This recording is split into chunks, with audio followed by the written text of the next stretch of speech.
deep beneath the stone corridors of Hogwarts, beyond the reach of candlelight and far below the footsteps of sleeping students, a creature once waited in perfect silence. The basilisk is remembered now as a monster from legend, a serpent whose gaze brought death and whose name still lingers uneasily in the history of the wizarding world. Yet few witches and wizards ever stop to ask where such a creature truly came from, or why someone first chose to create it. Tonight, we will follow that forgotten trail backward through ancient magic, hidden chambers, dark ambition, and the long shadow cast by mankind's desire to command what should never obey. Long before Hogwarts Castle rose beside the Black Lake, before wand-makers filled narrow streets with polished wood and dragon heartstring, before the Ministry of Magic attempted to organize the hidden world into laws and departments, witches and wizards feared serpents in a way that bordered on reverence. The fear was older than written magical history itself. In the oldest surviving wizarding stories, snakes were never simply animals. They were symbols of hidden knowledge, guardians of forgotten places, creatures associated with death, transformation, and powers that existed beyond ordinary magic. Ancient magical communities often settled near forests, caves, rivers, and standing stones where magic seemed strongest. In those distant centuries, the line between magical creature and sacred omen was rarely clear. A wolf that spoke in dreams might be worshipped in one village and hunted in another. A crow appearing before storms could be interpreted as a messenger from spirits. But serpents inspired a particularly uneasy fascination across nearly every magical culture in Europe and parts of Asia and Northern Africa. Part of this fear came from the nature of snakes themselves. They moved without sound. They struck without warning. They vanished into darkness and returned unexpectedly. Unlike creatures that announced themselves through noise or movement, serpents seemed to emerge from the earth itself, silent and cold and unknowable. To early witches and wizards, who often interpreted magic through signs and symbols, snakes appeared connected to secrets hidden beneath the world. In parts of ancient Greece, magical healers carved serpent symbols into temple walls, believing snakes represented rebirth because they shed their skin and emerged changed. Certain early potion makers kept harmless magical serpents in underground chambers, believing their presence strengthened healing draughts and dream potions. Some magical families even claimed distant serpent ancestry. In the same way, others boasted connections to ancient druids or seers. Yet admiration always existed beside fear. For every story of a serpent bringing wisdom, another warned of destruction. In old wizarding folklore from the forests of Eastern Europe, travelers spoke of enormous pale snakes sleeping beneath mountains, creatures whose breath poisoned rivers and whose eyes could freeze animals where they stood.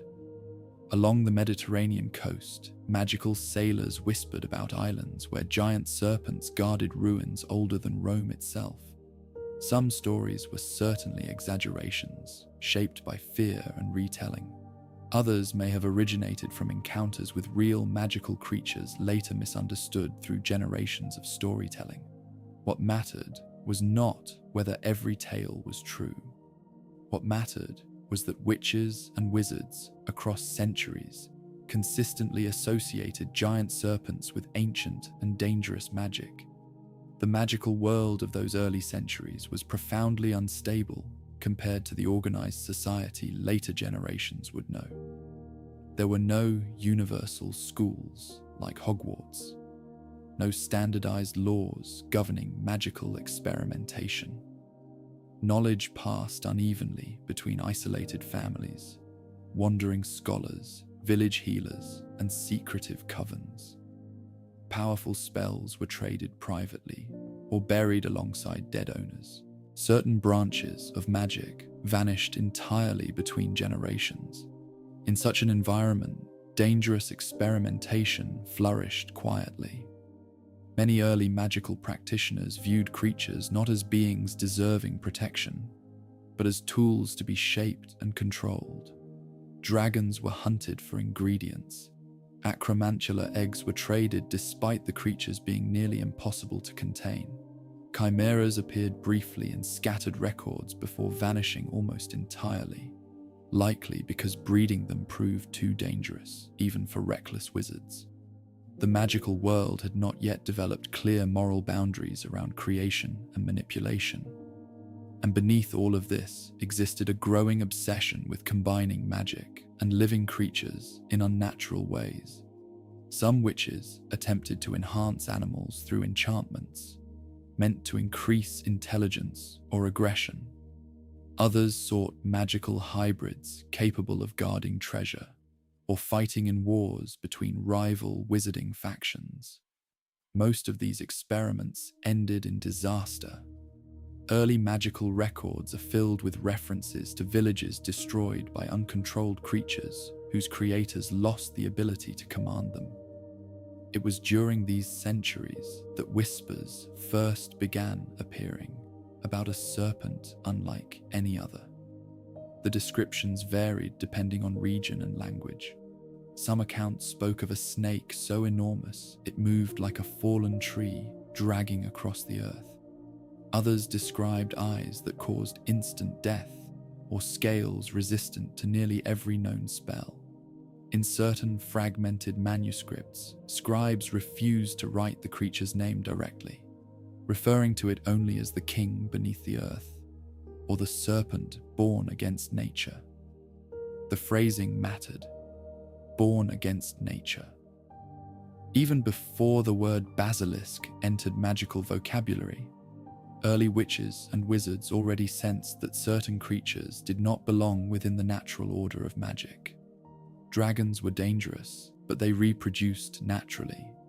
Manticores were violent, but they existed as part of the magical ecosystem. A creature intentionally created for domination and killing inspired a different kind of fear. Some medieval magical scholars believed dark magic itself behaved almost like poison when forced into living things. They argued that magic performed against the natural structure of life eventually twisted both creator and creation. These scholars often lived in isolation and were dismissed as paranoid mystics by more ambitious wizards eager to test magical limits. Still, their warnings spread quietly through oral tradition. Children in magical households heard stories beside fireplaces about serpents hidden beneath castles and caves.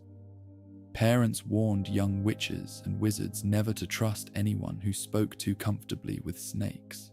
Certain old magical families removed serpent imagery from their homes entirely, believing such symbols attracted dangerous attention.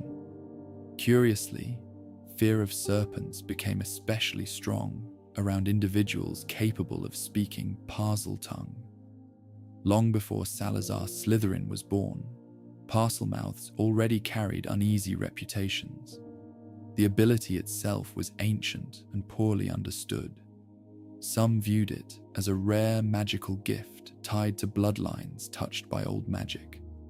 Others considered it evidence that something unnatural flowed through those families. In small magical villages where fear spread quickly, a child discovered speaking to snakes might become isolated or quietly avoided. Part of this fear came from misunderstanding, but another part came from history, because somewhere within the scattered stories and fragmented records, people remembered that the worst serpent legends were always connected to human command. The truly terrifying creatures did not merely exist in the wild, they obeyed someone. As centuries passed, the stories became less clear but more frightening. Giant serpents appeared in faded illustrations decorating monastery archives secretly maintained by magical scribes. Travelers claimed entire valleys had been abandoned after livestock began dying without visible wounds. A ruined fortress in the mountains of Albania was rumored to contain tunnels too narrow for humans, but smooth along the walls, as though something enormous had moved through them repeatedly for years. Whether these stories described true basilisks or merely exaggerated magical serpents hardly mattered anymore. Fear had already rooted itself deeply inside the magical imagination. By the time organized magical schools began emerging in Europe, serpents had become symbols of both forbidden knowledge and hidden danger. Wizards who pursued obscure magical theory often adopted serpent imagery intentionally, viewing themselves as seekers of truths ordinary people feared. Dark wizards in particular became fascinated by snakes because they represented secrecy, patience, and control through fear rather than open force. And somewhere in the distant shadows of ancient magical history, one wizard would eventually look upon those old serpent legends not with caution, but with inspiration. Where others saw warnings, he saw possibility. Where others feared unnatural creation, he became obsessed with mastering it. The stories of giant serpents sleeping beneath ruined cities and hidden caverns did not frighten him. They awakened his curiosity. And through that curiosity, the creature later known as the basilisk would finally emerge from myth into reality. Centuries before Hogwarts was founded, before wand law became formalized and magical law attempted to restrain the darker instincts of wizard kind, there lived a wizard whose name would survive history, wrapped in fear and fascination alike. Herpo the Foul. Even among dark wizards, the title carried unusual weight. Most feared wizards became legends because of conquest, violence, or forbidden spells. Herpo became feared because he approached magic differently. He treated it not as tradition or inheritance, but as something to dissect and reshape according to his own curiosity. Very little about his early life survives in reliable records. Most accounts place him in ancient Greece sometime before the rise of the Roman magical communities, though exact dates vanished long ago beneath centuries of retelling. What remained consistent across surviving texts was the impression he left upon those who encountered him. Brilliant, obsessive, patient, entirely unconcerned with moral limits. Some magical historians believed Herpo was born into wealth and education, raised among scholars who studied astronomy, alchemy, and ritual magic beneath marble roofs overlooking the sea. Others argued he emerged from far humbler origins and clawed his way into forbidden magical circles through sheer talent. Either way, by early adulthood, he had already developed a reputation for experimenting with branches of magic most others avoided. Unlike many dark wizards who sought immediate power through curses and domination, Herpo pursued understanding first. He studied life itself, souls, magical inheritance, the strange invisible force connecting living creatures to magic. In later centuries, scholars examining fragments of his writings often remarked that Herpo seemed less interested in cruelty than in removing every natural boundary limiting magical control. That difference made him far more dangerous. In hidden chambers, lit by oil lamps and enchanted fire, he conducted experiments most witches and wizards would not even describe aloud. Animals disappeared from villages surrounding his estates. Travelers reported hearing unnatural sounds emerging from caves where he worked in isolation for months at a time. Certain magical healers refused to treat anyone associated with him, believing prolonged exposure to his magic altered the mind itself. And throughout all of his studies, one creature held particular fascination for him: the serpent. Ancient Greece already possessed deep symbolic connections to snakes. Magical healers used serpent imagery in temples dedicated to restoration and rebirth. Old magical cults viewed snakes as guardians of hidden wisdom buried beneath the earth. Herpo inherited these traditions, but interpreted them differently than most scholars of his age. Where others saw symbolic meaning, Herpo saw practical possibility. Snakes already possessed qualities he admired: silence, patience, precision. They killed efficiently without rage or chaos. A serpent could wait motionless for hours before striking with perfect timing. To Herpo, who increasingly viewed emotion as weakness within magical practice, snakes represented a kind of pure purpose rarely found in human beings. More importantly, Herpo possessed another unusual gift. He could speak Parseltongue. Even in his own lifetime, Parselmouths were regarded uneasily. Some communities considered the ability sacred. Others regarded it as proof that ancient and dangerous magic flowed through certain bloodlines. Herpo embraced the reputation gladly.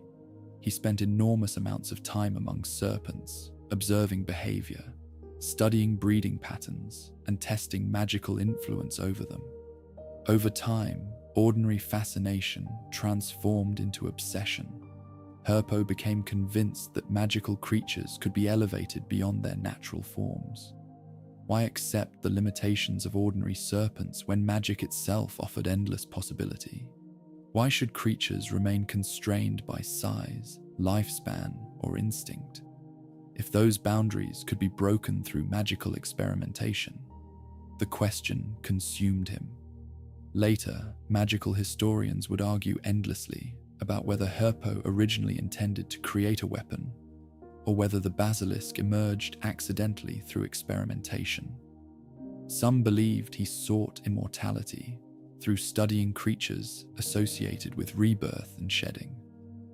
Others thought he wanted a guardian creature capable of absolute obedience. Whatever his original motivation, his research eventually led him toward one of the darkest acts in magical history. The creation of a basilisk begins with a process so bizarre that generations of magical scholars initially dismissed it as symbolic rather than literal. A chicken egg must be hatched beneath a toad. The act itself feels wrong, even when spoken aloud. It violates natural order in ways both obvious and strangely difficult to explain. Chickens and toads belong to entirely separate branches of life. Nothing in ordinary magic suggests such a process should produce anything except failure. And yet, it works. Why it works remains one of the great unresolved mysteries of magical biology. Some theorists later argued that the ritual creates intense magical instability during incubation, twisting the developing creature into something entirely unnatural. Others believed the act symbolically reverses natural hierarchy and confuses magical inheritance itself, producing a creature severed from ordinary biological limits. Herpo likely cared little for explanation once he saw results. The earliest surviving descriptions of his first basilisk vary wildly in detail, but all agree on one thing: the creature terrified even experienced dark wizards. It began small enough, no larger than an ordinary serpent at birth, but growth came unnaturally fast. Within months, it had outgrown every enclosure Herpo prepared. Livestock vanished from surrounding fields. Smaller magical creatures were found dead without visible wounds. Servants assigned to care for the serpent either fled or disappeared entirely. And still, Herpo continued studying it. Some fragmented writings attributed to him describe fascination with the creature's eyes, long before the full extent of their power emerged. He noted unusual reactions among animals that looked directly at the serpent. Birds dropped dead from rafters. Dogs whimpered and refused to enter chambers where the basilisk rested. Horses panicked violently, even at distant scent trails. Then came the first confirmed human death. Accounts differ regarding whether the victim was an assistant, trespasser, or unfortunate servant. What survived consistently was the horrifying simplicity of the event. The victim looked directly into the serpent's eyes and died instantly. No visible injury, no curse marks. Life extinguished immediately, as though the body itself rejected continued existence. For many wizards, this moment transformed the basilisk from dangerous creature into something fundamentally unnatural. Dragons burned, acromantulas poisoned, manticores tore flesh apart. Their methods of killing, however terrible, still belonged to recognizable forms of violence. The basilisk's gaze bypassed ordinary defenses entirely. Death arrived through sight alone. Herpo reportedly reacted not with horror, but triumph. To him, the creature represented proof that magic could surpass nature entirely. He refined containment methods, developed commands in Parseltongue, and continued documenting the basilisk's development with obsessive detail. The serpent kept growing. Its lifespan appeared limitless. Venom extracted from its fangs dissolved organic matter with terrifying efficiency. Even discarded skin retained unusual magical properties. As word spread quietly through magical communities, fear surrounding Herpo deepened into revulsion.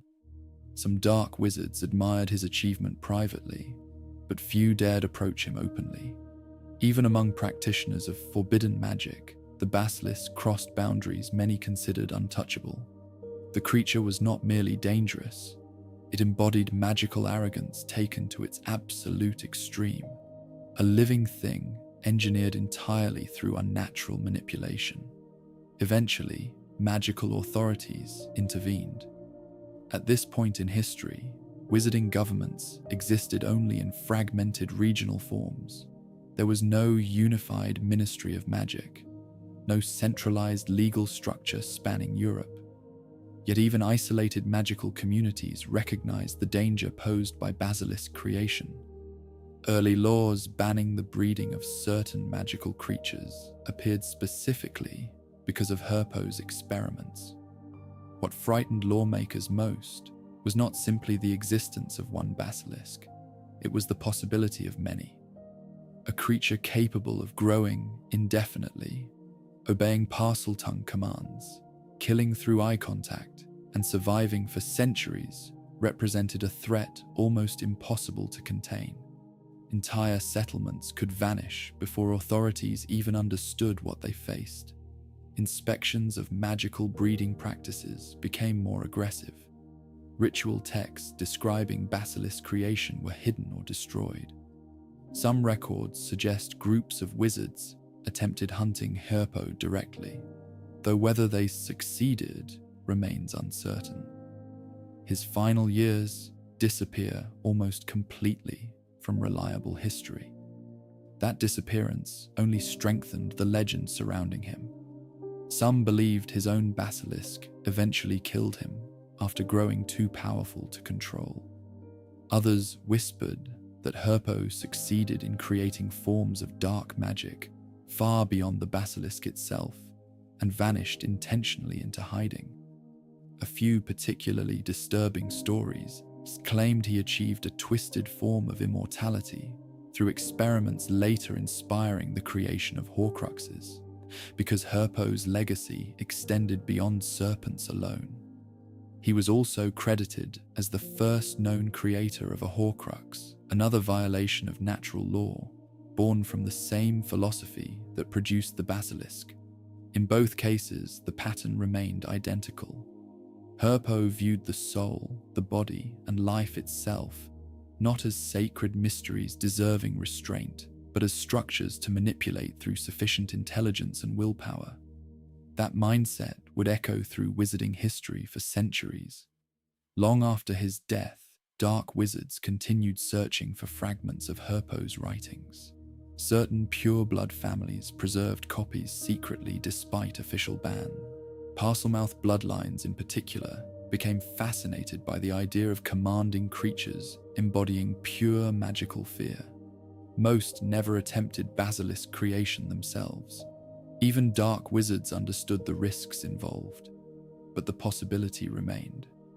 And somewhere in the distant future, another Parselmouth would study those ancient serpent legends and decide that Herpo's creation should not merely exist again. It should sleep beneath a school filled with children, waiting patiently in darkness for centuries until called upon once more. Among all the dangerous creatures catalogued throughout wizarding history, few inspired the same kind of unease as the basilisk. Dragons were feared openly. Acromantulas inspired disgust and caution. Dementors carried the cold dread of despair itself. Yet the basilisk occupied a different place within magical consciousness, one touched not only by fear, but by something closer to violation. The creature felt wrong to witches and wizards in ways difficult to explain through ordinary language. Part of this discomfort came from the basilisk's origins. Most magical creatures, however dangerous, belong to the natural structure of the magical world. Dragons nested, hunted, reproduced, and died according to patterns developed over centuries. Hippogriffs demanded respect, but followed instincts rooted in recognizable animal behavior. Even creatures considered deeply unpleasant possessed a place within magical ecosystems. The basilisk did not. A basilisk existed only because a wizard chose to force one into existence. That distinction mattered deeply to early magical scholars. In ancient magical philosophy, there was a widespread belief that magic itself possessed natural rhythms and boundaries. Wizards could shape magic, direct it, and cooperate with it. But certain acts crossed invisible lines separating creation from corruption. To many magical thinkers, the basilisk represented one of those lines. The process of its birth symbolized this imbalance perfectly. A chicken egg hatched beneath a toad was not merely unusual, it represented deliberate inversion. Creatures separated by nature and instinct were forced into a ritual violating ordinary magical inheritance. The resulting serpent carried the feeling of something produced through contradiction itself, as though the laws governing life had been twisted into knots. Centuries after Herpo the Foul created the first basilisk, magical scholars still debated why the creature developed such terrifying abilities. Some believed the ritual fractured natural magical harmony during incubation, producing instability that manifested through the basilisk's lethal gaze and monstrous growth.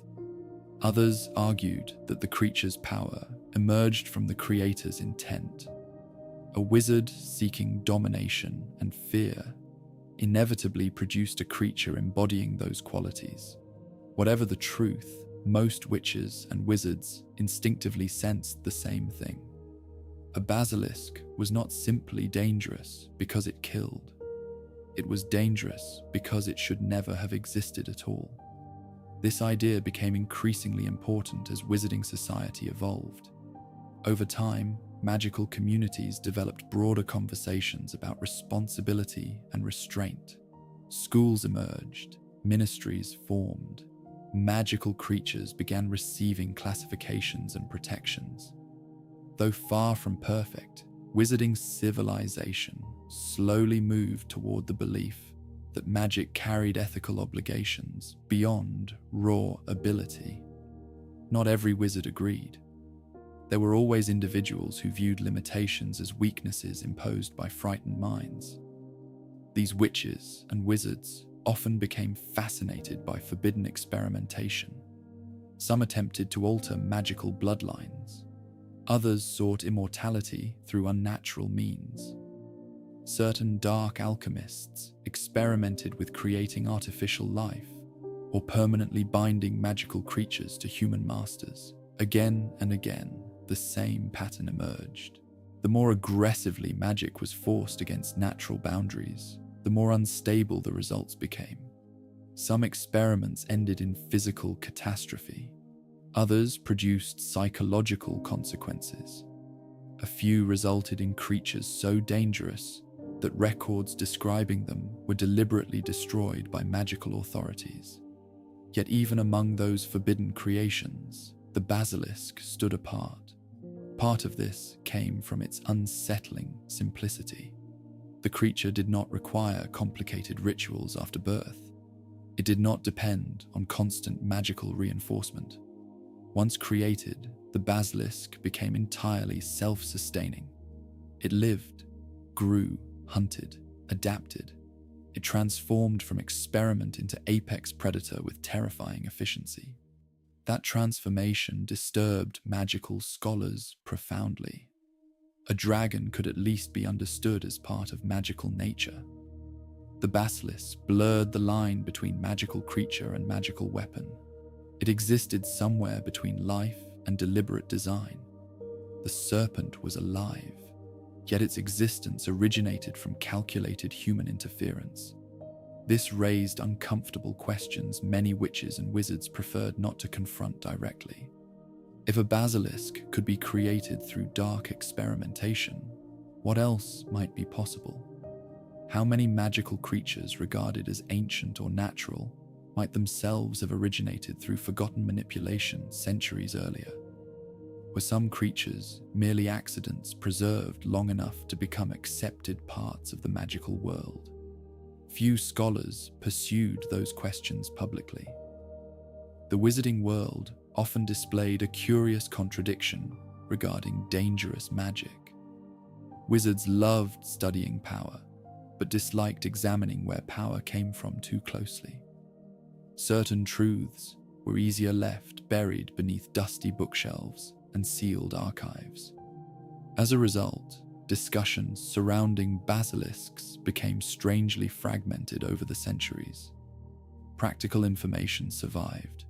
Magical creature guides described the serpent's abilities. Ministry laws banned its breeding. Defensive texts warned against direct eye contact. Yet deeper philosophical discussion about why basilisks inspired such horror gradually faded from ordinary magical education. The fear remained anyway. Children hearing stories about basilisks often reacted differently than they did to tales of dragons or trolls. Dragons felt dramatic and almost noble despite their violence. Trolls seemed brutish and stupid. The basilisk inspired quieter fear, a serpent hidden underground, a creature waiting silently in darkness, death arriving through a single glance. The emotional texture surrounding the basilisk always carried elements of secrecy and corruption rather than simple violence. Even magical architecture reflected this discomfort. Basilisk imagery rarely appeared openly in wizarding homes, unless associated with particularly old pureblood families. Serpent statues existed, but giant serpents with open mouths or staring eyes often appeared only in hidden chambers, tombs, or private collections, associated with darker branches of magical history. The creature gradually became symbolic of ambition, unrestrained by morality. This symbolism intensified because of the kind of wizard most likely to desire a basilisk in the first place. Ordinary magical families did not seek creatures capable of mass killing. Scholars focused on healing or education had little use for serpents whose gaze caused instant death. Even most dark wizards preferred power they could control directly through curses and fear.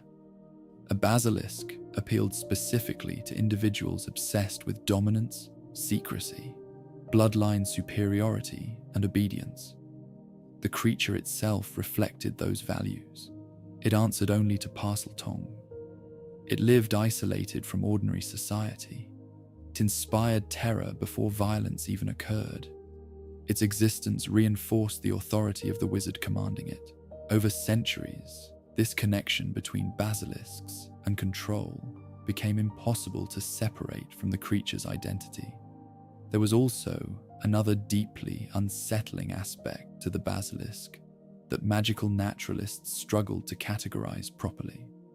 Unlike ordinary magical predators, the basilisk did not appear balanced by any natural counterforce. Dragons had vulnerabilities. Giant spiders could be overwhelmed by numbers or fire. Even werewolves remained human most of the time. The basilisk, however, possessed a collection of abilities so overwhelming that it almost resembled magical excess given physical form. Its venom destroyed nearly everything it touched. Its gaze bypassed ordinary magical defenses.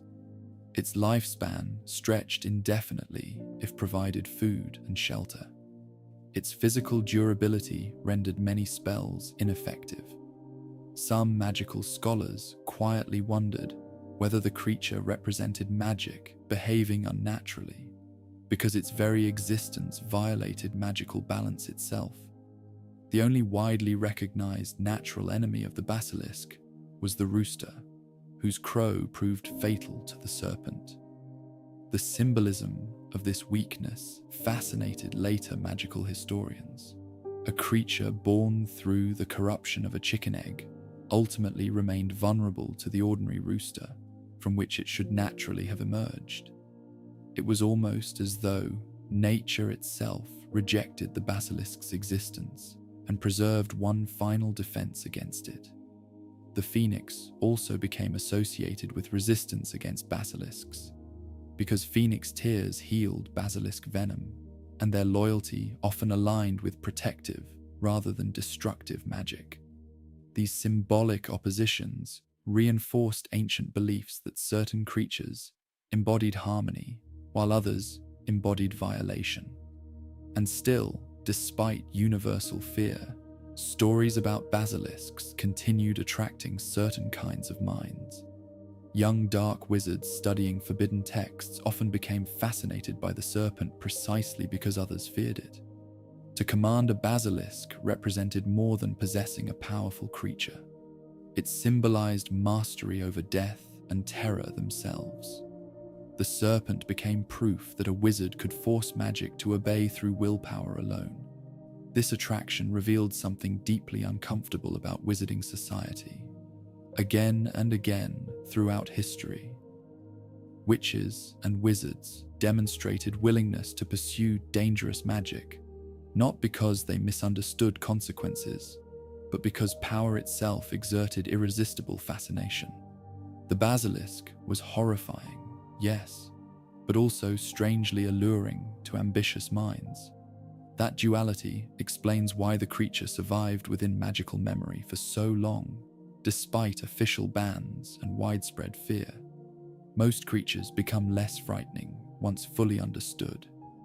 Wizards learned how to classify dragons. They developed methods for handling dangerous beasts safely. Fear diminished through familiarity. The basilisk resisted that process. Too much about the creature remained hidden in secrecy and fragmented records. Most witches and wizards never saw one. Many doubted they still existed at all. Yet the stories endured quietly through generations like buried embers refusing to die completely.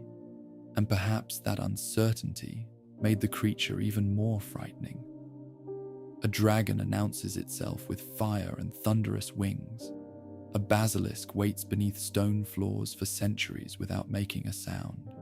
It sleeps beneath castles, moves through hidden tunnels, listens through darkness. And because it was born from deliberate magical corruption rather than natural life, the basilisk carried a terrifying implication into every century that followed.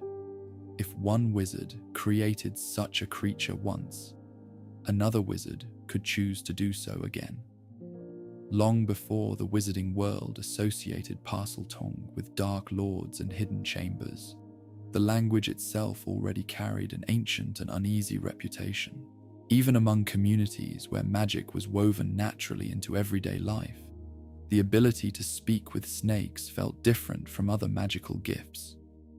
A witch might possess remarkable skill in charms or healing and still be admired openly. A wizard capable of communicating with serpents often inspired silence instead. Part of this reaction came from fear of snakes themselves. But another part emerged from something more difficult to define. Parseltongue did not behave like ordinary learned magic. It was not taught in classrooms or recorded carefully in textbooks. Wizards did not study for years to master it through discipline and repetition. The language appeared almost entirely through bloodlines, passed quietly from parent to child like inherited memory. That inheritance made people uneasy. Magic, inherited through family lines, already occupied an important place in wizarding society. Certain families became known for talents in divination, potion making, or wandcraft. Yet Parseltongue seemed more intimate than ordinary magical inheritance. A Parselmouth did not merely perform magic involving snakes. They communicated with them naturally, instinctively, as though some ancient bridge existed between human thought and serpent instinct. The effect could feel unsettling even to those witnessing harmless conversations. Early magical records describe Parselmouths calming wild serpents with whispers too soft for others to understand. Some spoke of children who wandered forests, accompanied by snakes that followed them like loyal hounds. A few stories told of serpents appearing at windows or beneath floorboards whenever certain families suffered grief or danger, as though drawn by invisible bonds. In isolated magical villages where superstition thrived, these abilities often inspired suspicion. Parents warned children not to stare too long at snakes coiled beside old stone walls. Travelers avoided homes decorated heavily with serpent imagery. Rumors spread quickly around families known to produce Parselmouths. Yet the fear surrounding the language was never entirely simple. There were places where Parseltongue inspired admiration as well. In parts of ancient Greece and North Africa, certain magical communities believed snakes possessed wisdom connected to deep earth magic and hidden knowledge. Parselmouths sometimes served as healers, mediators, or guardians of sacred places where serpents gathered naturally. Their ability to communicate with creatures most humans feared gave them an almost priestly aura, but admiration rarely lasted long. Again and again, throughout magical history, Parseltongue became associated with individuals whose ambitions eventually frightened the people around them. The pattern repeated often enough that the language itself slowly transformed into a warning sign. The most important reason for this transformation was simple. Snakes obeyed Parselmouths. Not perfectly, not always willingly, yet the connection between serpent and speaker extended far beyond ordinary magical influence. Wizards could charm animals temporarily or command creatures through spells, but Parseltongue operated differently. The language carried instinctive authority. A serpent hearing it often reacted less like a trained beast obeying commands, and more like a creature recognizing something ancient and familiar. This became especially dangerous once dark wizards realized how effectively fear could be controlled through serpents. Most creatures used for intimidation eventually became unpredictable. Wolves attacked handlers. Dragons resisted confinement. Even magical beasts bred for obedience retained instincts difficult to suppress completely. Snakes, however, moved silently, hid naturally, and responded unusually well to Parseltongue's commands. A wizard capable of speaking the language gained access not merely to communication, but to symbolic authority over fear itself. That symbolism deepened over centuries, as serpents increasingly appeared beside figures associated with secrecy, blood purity, and dark experimentation. Ancient magical banners displayed coiled snakes around family crests. Hidden chambers protecting forbidden texts often used serpent imagery as warnings. Certain old magical manors enchanted their walls, so carved snakes whispered when strangers approached. the serpent gradually became more than an animal within wizarding culture. It evolved into a symbol of hidden power existing beneath polite magical society. And at the center of that symbolism stood the Parselmouth. Many magical historians later argued that the wizarding world unfairly demonized Parseltongue because of association rather than inherent danger. After all, speaking with snakes did not automatically make someone cruel. The ability itself was morally neutral, no different than natural talent in charms or transfiguration. There was truth in this argument, yet fear rarely follows logic perfectly. People remember patterns more strongly than exceptions, and throughout magical history, too many influential dark wizards happened to speak Parseltongue. Herpo the Foul was among the earliest and most infamous examples. His creation of the basilisk permanently altered perceptions surrounding the language. Before Herpo, Parseltongue inspired caution mixed with superstition. After him, it became tied directly to the possibility of unnatural magical control, because the basilisk obeyed Parseltongue alone. That detail mattered profoundly. A creature capable of killing through eye contact could not be commanded through ordinary speech or simple magical restraint. Only someone carrying the ancient serpent language in their blood could direct it safely.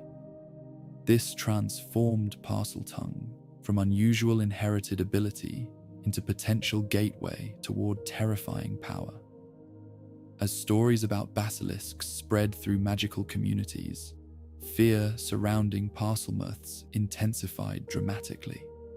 Parents whispered warnings about children who talked to snakes in gardens. Certain magical schools quietly monitored students displaying signs of the ability. In some regions, Parselmouth families withdrew from wider society entirely, preferring isolation to suspicion. The irony, of course, was that secrecy often deepened fear further. A language spoken only rarely, inherited mysteriously, associated with ancient serpents and dark wizards, naturally became fertile ground for rumor. Ordinary witches and wizards could not understand Parseltongue when they heard it. The sounds themselves seemed strange and unsettling to human ears, full of soft hissing and elongated syllables that resembled breath moving through stone cracks. Descriptions of the language in early magical writing often focused on emotional reaction rather than structure. Listeners reported feeling cold when hearing prolonged conversations in Parseltongue. Some described the sensation of being watched even when no snake was visible nearby. Others claimed the language sounded less spoken than released, as though emerging from somewhere beneath ordinary speech. Whether these reactions reflected genuine magical influence or simple psychological fear remains uncertain. Still, the emotional power of the language became impossible to separate from its cultural meaning. Over centuries, serpent imagery and Parseltongue merged deeply with certain pure-blood ideologies. Some old wizarding families viewed the ability as proof of ancient magical superiority, evidence that their bloodlines remained closer to old magic than ordinary witches and wizards. This belief became especially influential among families obsessed with lineage purity and inherited magical status. Such attitudes helped shape the worldview of one particular founder centuries later. Salazar Slytherin did not invent wizarding's suspicion toward Parselmouths. He inherited it from generations of magical fear and symbolism already surrounding the language. Yet he embraced that symbolism more completely than perhaps any wizard before him. To Slytherin, speaking Parseltongue represented not shame, but distinction. The serpent became emblem of his house because it reflected qualities he valued deeply: cunning, patience, ambition, secrecy, survival through hidden strength, rather than open display. Slytherin viewed these qualities not as moral failings, but as signs of intelligence misunderstood by weaker minds. And because he could speak with snakes, he also possessed something few others could fully understand: control over creatures most people feared instinctively. This connection between Parseltongue and authority became increasingly important in wizarding political culture. Wizards capable of commanding serpents appeared mysterious even before speaking publicly. Their presence alone carried symbolic weight. People lowered voices around them. Rumors followed them. Fear created distance before any threat emerged directly. For ambitious individuals, that fear became useful. Tom Riddle understood this centuries later, almost immediately after discovering his own abilities. Long before becoming Lord Voldemort, he recognized that Parseltongue separated him from ordinary people. The language made him feel chosen, marked by something ancient and powerful hidden within his bloodline. His first experiences speaking with snakes reportedly fascinated him deeply, because the creatures obeyed without question. In orphanage gardens and hidden corners of Hogwarts grounds, serpents responded to him with instinctive recognition. The effect reinforced his growing belief that he existed above ordinary witches and wizards. Again, the pattern repeated. Parseltongue itself did not create darkness, but individuals already drawn toward domination often became intoxicated by what the language represented.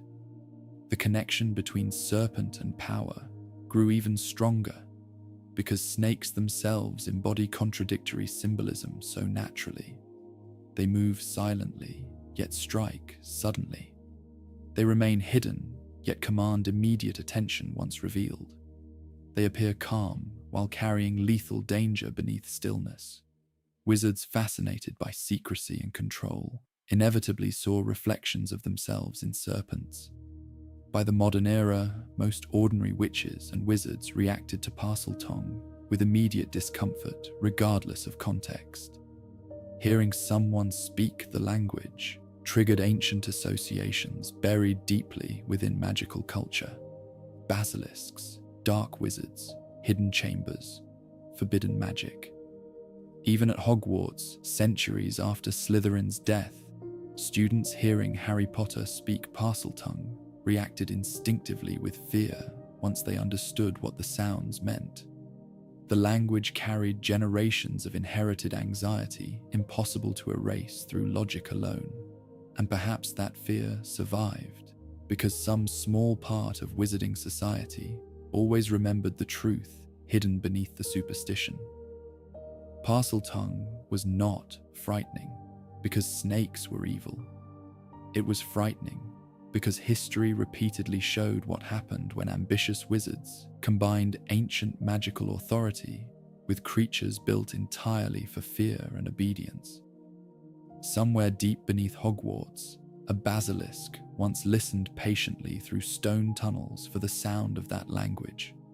Not ordinary human speech, not spells or commands spoken aloud. Only the ancient voice of serpents calling through darkness. To understand why the basilisk inspired such terror throughout wizarding history, one must look beyond legend and examine the creature itself. Not the stories whispered beside fireplaces or the exaggerated illustrations decorating ancient magical texts, but the actual serpent hidden beneath those myths. Because the more carefully witches and wizards studied basilisks across the centuries, the more unsettling the creature became. Many dangerous magical beasts possess qualities that remain recognizable despite their power. Dragons resemble enormous reptiles shaped by elemental magic. Acromantulas behave like monstrous spiders amplified through magical adaptation. Even Dementors, strange and horrifying as they are, follow patterns tied to emotional feeding and environmental conditions. The basilisk resists easy understanding.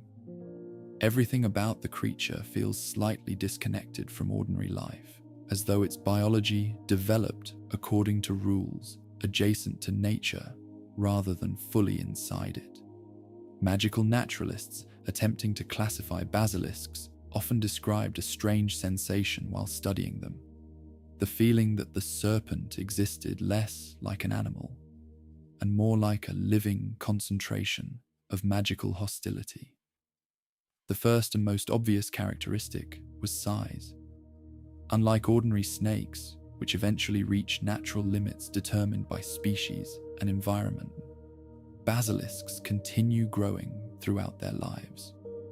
Since their lifespans appear effectively indefinite under proper conditions, older basilisks become enormous beyond ordinary biological logic.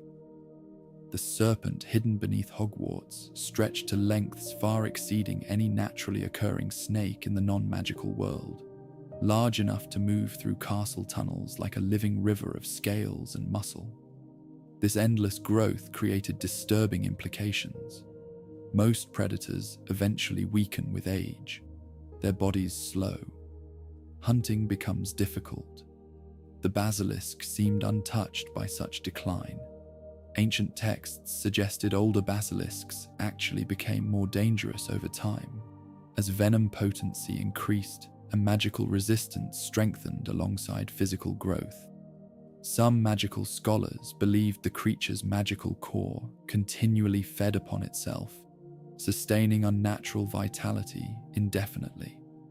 Others theorized the basilisk absorbed traces of ambient magic from its environment, much like certain enchanted objects accumulate magical residue over centuries. Whatever the mechanism, the result remained deeply unnatural. A basilisk did not age the way living creatures were supposed to age. This alone would have made the creature extraordinary enough, yet its physical scale was only the beginning. The basilisk's eyes represented perhaps the most feared biological feature in magical history. Accounts describing the killing gaze vary slightly across centuries, but all agree on the essential horror. Direct eye contact caused immediate death. No visible wound appeared. No poison entered the body. The victim simply ceased living instantly, as though the body itself had been struck by some invisible magical force beyond ordinary curse work. Magical healers struggled for generations to explain how such an ability functioned. Some theorized the basilisk's gaze overwhelmed the nervous system with concentrated magical energy. Others believed the creature emitted a form of destructive magic directly through visual contact, bypassing ordinary defensive enchantments entirely. Yet none of these explanations fully satisfied scholars because the effect remained too absolute. Most magical attacks produce some form of resistance or variation. Even deadly curses may fail due to wand interference, magical protection, or imperfect casting. The basilisk's gaze appeared terrifyingly consistent. Look directly into its eyes, and death followed almost immediately. The few indirect survivals recorded in magical history only deepened the creature's eerie reputation. Those who viewed the basilisk indirectly through reflections, ghosts, cameras, or water often survived but became petrified instead, trapped in rigid paralysis somewhere between life and death. The pattern suggested the basilisk's gaze weakened through mediation, but never disappeared entirely. Even diluted contact carried devastating consequences. This made encountering the creature uniquely horrifying. Against most predators, instinct encourages awareness. Look toward danger, identify the threat quickly, react immediately. The basilisk reversed this entirely. Survival depended upon avoiding direct sight of the creature itself. Dark corridors became terrifying, not because something might leap from shadows, but because seeing clearly suddenly became fatal. Then there was the venom. Many magical creatures possess poisonous traits, but basilisk venom occupies a category almost entirely its own. Thick, dark, and lethally concentrated, the substance destroys living tissue with horrifying speed. Even magical healing struggles against it once the venom spreads through the body. Only phoenix tears possess reliable restorative properties strong enough to counteract the damage completely. The venom also carries unusual destructive properties beyond ordinary poison. Centuries later, wizarding scholars studying destroyed Horcruxes realized basilisk venom possessed enough magical potency to destroy objects infused with fragmented souls. This revealed something deeply unsettling about the creature's biology. The venom did not merely damage physical matter, it appeared capable of dissolving complex magical structures themselves.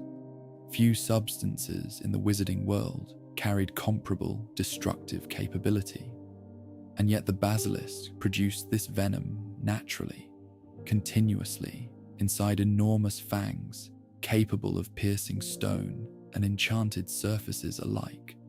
Descriptions of those fangs often bordered on mythic exaggeration, until Harry Potter encountered the Hogwarts basilisk directly.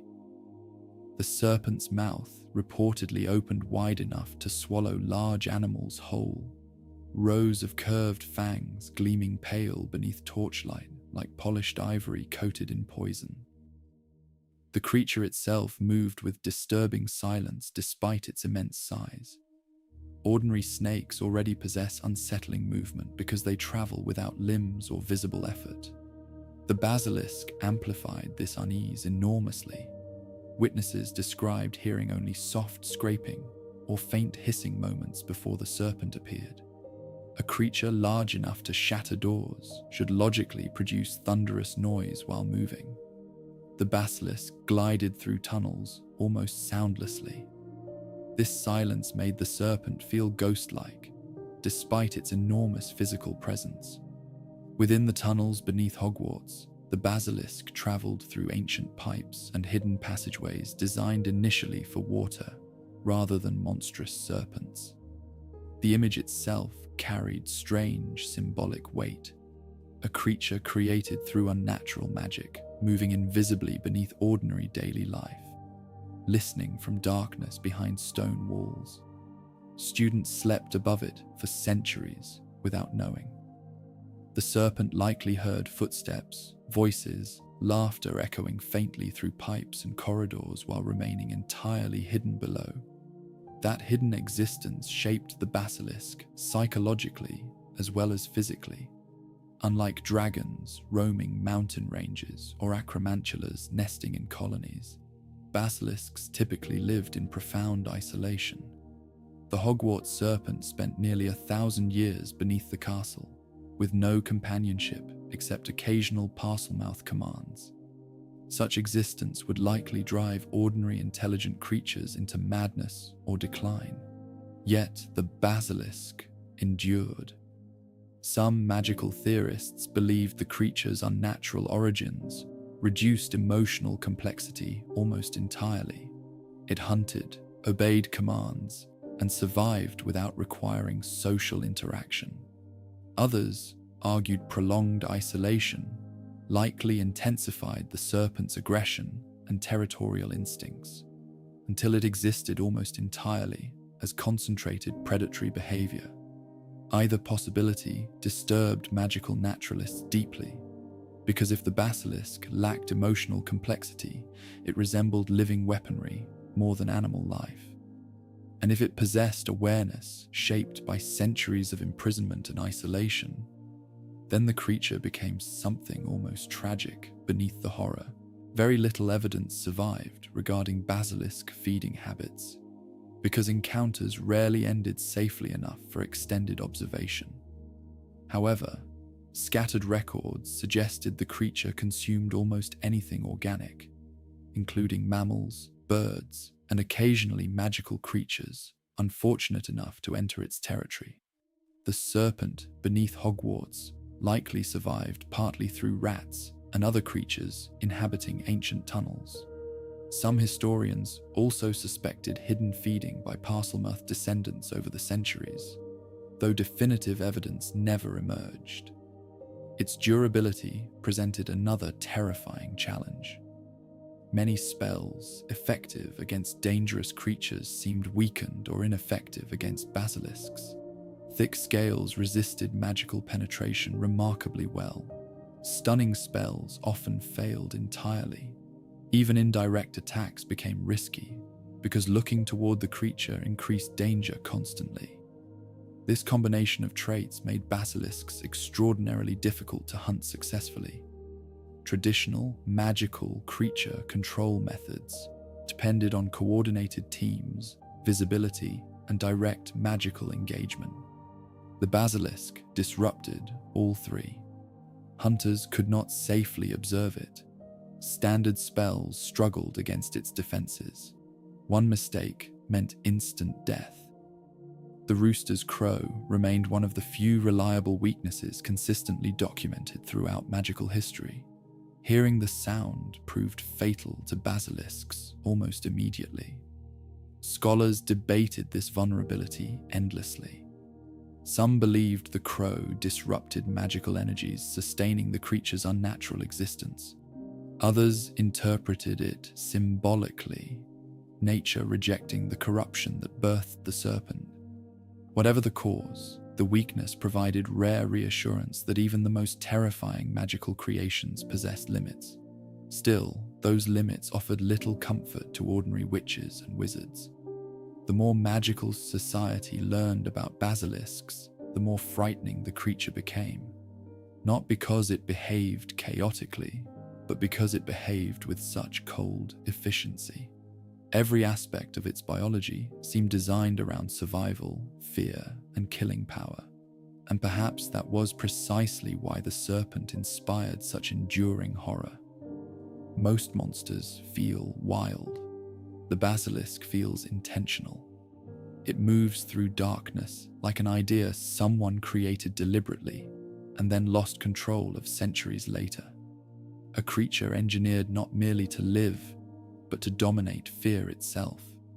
By the time the medieval wizarding world began organizing itself into recognizable institutions, the basilisk had already become something more than a dangerous creature. It had transformed into a symbol of magical fear that crossed borders, languages, and bloodlines alike. Stories of enormous serpents hidden beneath ruins or unleashed by dark wizards circulated quietly through magical communities for centuries, growing more distorted with each retelling. Yet beneath the exaggerations and whispered legends remained one undeniable truth. Basilisks were real. And because they were real, witches and wizards eventually faced a question that would shape magical lore for generations afterward. What should be done about creatures that existed only because someone deliberately violated the natural order of magic?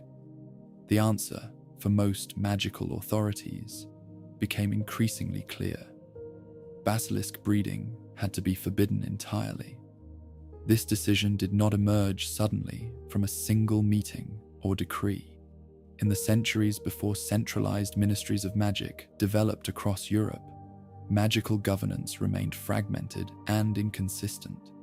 Small councils of witches and wizards oversaw local disputes. Ancient magical families enforced private rules within their territories. Wandering magical scholars passed warnings through oral tradition rather than official legislation. Yet few issues generated consensus as quickly as basilisks. The serpent's abilities frightened even experienced dark wizards.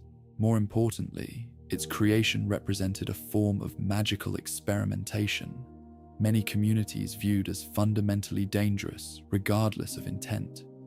There were certainly debates surrounding other magical creatures. Dragons remained controversial because of property destruction and attacks on settlements. Werewolves inspired fear mixed with tragic sympathy. Even acromantulas occasionally found defenders among eccentric magical naturalists. The basilisk inspired almost none. Too many stories ended the same way. An ambitious wizard attempted to create or control something beyond ordinary magical boundaries. At first, the creature obeyed. Then the situation deteriorated into catastrophe. Entire households vanished. Villages were abandoned. hunting parties disappeared into forests or underground tunnels without returning. Many historical accounts from this era survive only as fragments copied hurriedly into monastery archives or private magical records. Yet together, they reveal a pattern of growing alarm, spreading steadily across the wizarding world. In the mountains of southern Europe, one account described a hidden manor discovered completely empty, except for livestock turned to stone in nearby fields. In another case, a small magical settlement near the Balkans reportedly sealed an entire cave system after hearing hissing echoes beneath the earth for weeks following the disappearance of several travelers. Not every story necessarily involved true basilisks. Fear often magnified ordinary dangers into monstrous legend. Still, magical authorities increasingly believed the risk alone justified aggressive prevention. Thus began the first widespread magical bans on basilisk breeding. The laws themselves varied between regions, but most focused on the same central principle. No wizard or witch could legally perform the ritual required to create a basilisk. Possessing certain forbidden texts describing the process became punishable in some magical territories. Trading materials associated with basilisk breeding attracted scrutiny. Magical inspections expanded dramatically around known dark wizard enclaves. These inspections revealed something uncomfortable about wizarding society. Officially, almost everyone condemned basilisks. Unofficially, many witches and wizards remained fascinated by them. Forbidden magic often develops strange allure precisely because it becomes forbidden. Young wizards studying old magical theory sometimes searched secretly for references to Herpo the Foul and his serpent experiments. Certain pure-blood collectors paid enormous sums for fragmented writings discussing ancient creature creation. Even respectable magical scholars occasionally preserved restricted basilisk texts under the justification of academic necessity. Fear and curiosity existed side by side. Magical governments understood this better than they admitted publicly. That was why basilisk bans eventually expanded beyond simple prohibition into active surveillance. Authorities realized preventing the creature's creation required more than outlawing the ritual itself. They needed to monitor the kind of people most likely to attempt it. Parcel mouths received particular attention. This surveillance rarely appeared openly in official records, because wizarding governments disliked admitting distrust toward inherited magical abilities. Yet scattered historical correspondence suggests certain magical families, known for Parseltongue, found themselves watched carefully whenever unusual magical activity occurred nearby.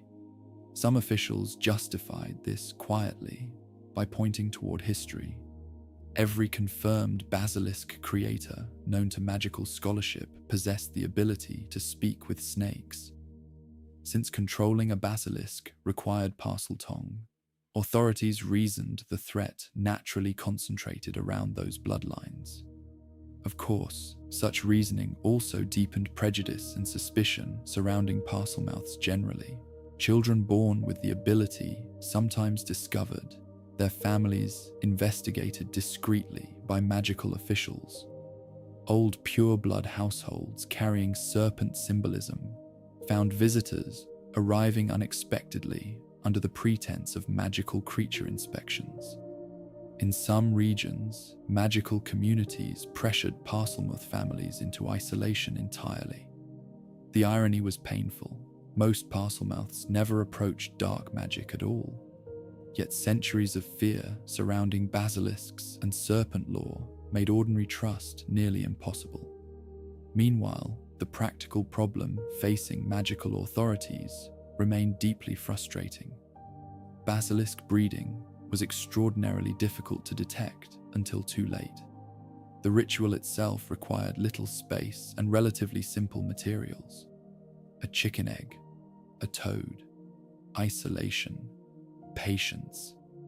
None of these elements immediately attracted attention within a world already filled with bizarre magical practices. A wizard determined enough could conduct the process in hidden chambers, underground cellars, abandoned ruins, or remote caves far from ordinary oversight. And once the basilisk hatched, destroying it safely became another matter entirely.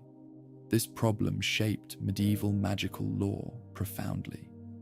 Over time, wizarding governments developed increasingly strict regulations surrounding magical creatures generally, partly because of lessons learned from basilisk fear. Creatures capable of mass destruction required registration. Dangerous breeding practices became regulated carefully. Certain magical species could not legally be transported without official authorization. The Department for the Regulation and Control of Magical Creatures, established much later within the British Ministry, inherited many of these attitudes directly from older medieval systems. Basilisks themselves eventually received the highest possible classification among dangerous creatures. The serpent was not merely considered aggressive or hazardous. It represented catastrophic threat potential, severe enough to justify immediate lethal response upon confirmed discovery. What frightened officials most was not the creature alone, but the possibility of hidden basilisks remaining undiscovered for years, because the serpent adapted frighteningly well to secrecy. A basilisk did not require open territory like dragons. It preferred darkness naturally. Underground tunnels, abandoned sewer systems, forgotten crypts, and hidden chambers suited the creature perfectly. Its silence allowed it to survive unnoticed beneath populated areas far longer than most magical predators. The Chamber of Secrets beneath Hogwarts would later prove exactly how dangerous this possibility truly was. Yet long before Hogwarts entered the story, magical lawmakers already feared hidden serpent chambers buried beneath old castles and estates across Europe. Some old pureblood manors underwent magical renovations specifically to eliminate unexplored tunnels beneath foundations. Ancient wells were sealed permanently. Underground catacombs once used for magical rituals became restricted or destroyed entirely. Architecture itself began changing in response to serpent fear. Even magical education evolved because of the basilisk threat. Young witches and wizards learned basic recognition signs associated with dangerous magical creatures. Certain defensive spells taught at advanced levels originally developed partly from basilisk encounters, though direct combat remained extraordinarily rare. Perhaps most telling was how basilisks affected wizarding culture psychologically. The creature became shorthand for hidden corruption, growing beneath civilized surfaces. Parents warned children about dangerous ambition through stories involving serpents underground. Magical literature frequently used basilisk imagery, symbolically, when describing individuals consumed by obsession or hunger for power. The serpent entered wizarding nightmares long before most people ever encountered one directly. And still, despite every ban and inspection, magical authorities never entirely relaxed, because history taught them an uncomfortable truth. Laws do not eliminate dangerous magic. They merely push it into secrecy. Somewhere, always, there remained witches and wizards who believed ordinary rules should not apply to them. Scholars convinced morality limited progress. Pure-blood fanatics obsessed with ancient power. Isolated dark wizards studying forbidden texts by candlelight beneath stone ceilings. And among such individuals, the basilisk retained terrible attraction. Not simply because it killed, but because controlling a basilisk represented mastery over fear itself. A wizard commanding such a creature forced the world to acknowledge power beyond ordinary magical limits. The serpent became symbol of dominance, hidden beneath silence and secrecy. That symbolism proved impossible to erase completely, no matter how many laws the wizarding world passed. Centuries later, when Salazar Slytherin secretly placed a basilisk beneath Hogwarts itself, he understood this perfectly. He did not choose the creature accidentally. He selected the one monster magical society feared deeply enough that even the rumor of its existence could poison generations with suspicion and terror. And because medieval wizarding authorities already knew how dangerous basilisks truly were, the possibility of such a creature hidden inside Britain's greatest magical school would eventually become almost too horrifying for people to believe at all. When the four founders began building Hogwarts School of Witchcraft and Wizardry, the wizarding world was already deeply divided. The castle would later become remembered as a symbol of unity and magical learning, a place where young witches and wizards from different families could study together beneath one roof.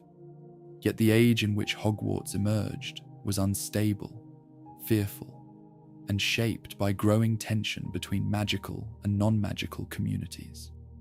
Muggle persecution had intensified across parts of Britain and mainland Europe. Wizards disappeared from villages. Magical families learned to conceal abilities carefully. Small magical settlements isolated themselves for protection.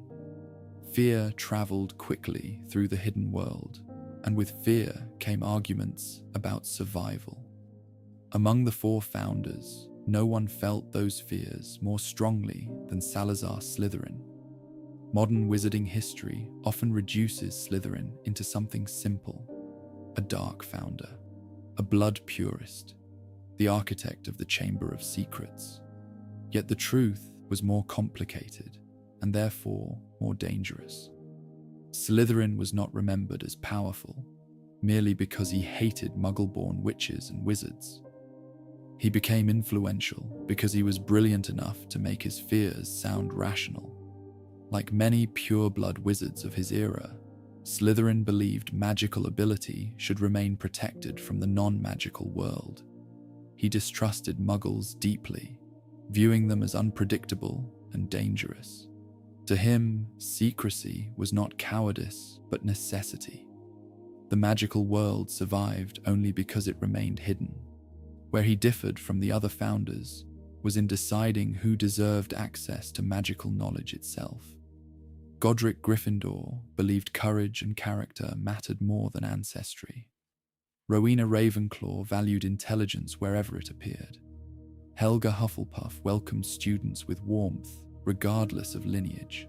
Slytherin alone insisted magical education should remain restricted primarily to old wizarding families. Part of this belief emerged from prejudice, but part also grew from fear inherited across generations. Slytherin belonged to one of the ancient bloodlines carrying Parseltongue. From childhood onward, he likely experienced the strange isolation and suspicion surrounding the ability. Ordinary people feared Parselmouths instinctively. Stories connected serpent speakers to dark magic, hidden creatures, and dangerous ambition long before Slytherin was born. Instead of rejecting that reputation, Slytherin embraced it completely. The serpent became central to his identity because it reflected qualities he admired: silence, patience, survival, hidden strength. Slytherin did not believe power should announce itself loudly.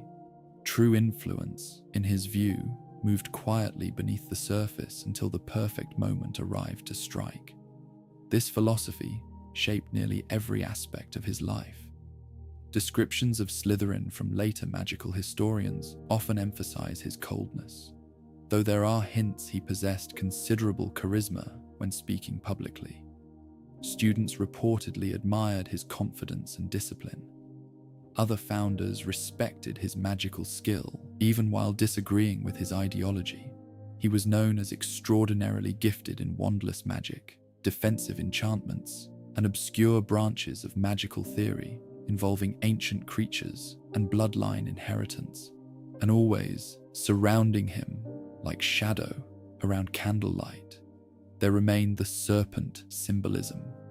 His chambers reportedly contained carved snakes twisting across stone pillars.